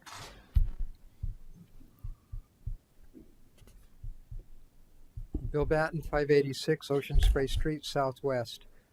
We understand what the impact fee is. That's what's going to really benefit us to help us through some of our hard times. What I didn't see in the package was the fact that how we set the priority, what impact fees were supposed to be going. And I bring this up because currently within the city of Palm Bay, when we have impact fee for a single family resident, $300 goes for the police department. That's it. $600 goes for the fire department. But Parks and Recreation gets $1,300. So it seems to me like we've set the wrong priority. Safety should be the higher priority, and recreation should be the least priority. When we're looking, because we've been saying, oh, well, we have to do something about our safety, to where the point you were almost imposing a $2 million on the taxpayers for safety, but you'd put Parks and Recreation as a higher priority over safety. So that's why I'm trying to address this. I do see the need for the impact fees, but let's see if we can set the priority more for the safety instead of the entertainment at parks. Thank you. Anyone else wish to speak? Master Chief, as you know, we've just had impact fee studies and we're about to catch up to that. I'm sure you're well aware of that. We're looking forward to it. I know Councilman Johnson, you wanted to weigh in. Yes, Mayor, because I wanted if Ms. Sherman can clarify with Parks impact fee, they can only be collected residentially, correct? Or Yes. So like multifamily, I believe they do as well, right? So yeah, any residential property. Yeah, but not commercial. Okay. Yes, sir. All right. Thank you. And what she's already spoken, but yes, ma'am. Go. So we're actually next week at the Tuesday council meeting. Based on council's direction, I'll be bringing back a discussion on the impact fees. The February 1st council meeting is when the presentation was made before council for the updates to the police and fire impact fees. Parks impact fees were not updated at the time because there's a plan, Parks master plan, that will be coming forward to give more data that goes into that. If I can briefly answer Mr. Batten's question, the 2018 study that was last done for parks, police, and fire impact fees, my understanding when the consultant looked at it and talked to us about it is that the data that staff gave back then in 2018 on the needs for the parks was far greater than the needs that were written down by the staff at that time for the police and fire. And so that is what made the inequity in our system, so that the parks looks like there's a greater need. We have since obviously provided much greater detail and data on what the needs are for public safety, so the numbers are starting to kind of shift. And on the transportation impact fees, which was the other one, those were also studied and presented to council July 18th. So the conversation with council next week will be the results of those studies on transportation, police and fire impact fees, and the rates that were recommended to increase by the consultants to discuss with council what they'd like to do. Yes. Anyone else wish to speak? I need a motion. So moved. Second. I'm sorry, sir. I just realized there was something on this one I actually needed to cover on the impact fees. It was a change. So this one is not a complete copy and paste. I meant to say that at the beginning. The change to this is an addition of a government properties definition and a section that says no police, park, or fire impact fee shall be imposed, charged, or assessed on government property. And that is because essentially, and we were mostly looking at this because of city properties, when we start to develop and build fire stations, for example, it would be a little bit unusual for us to then pay ourselves fire impact fees. It's all going basically into the same. So we were asking to exempt government properties. It's something like Brevard County's done for a lot of years. But anyway, that's a request that was added. That is the only change to this ordinance. So that means if the federal government was to come in. Correct. Yes, and we've talked about that a little bit. I mean, that can also be considered if you want to recruit a government entity to come here. You know, that's definitely an incentive for them to develop. Now they're not going to pay taxes anyway, but that's something to think about.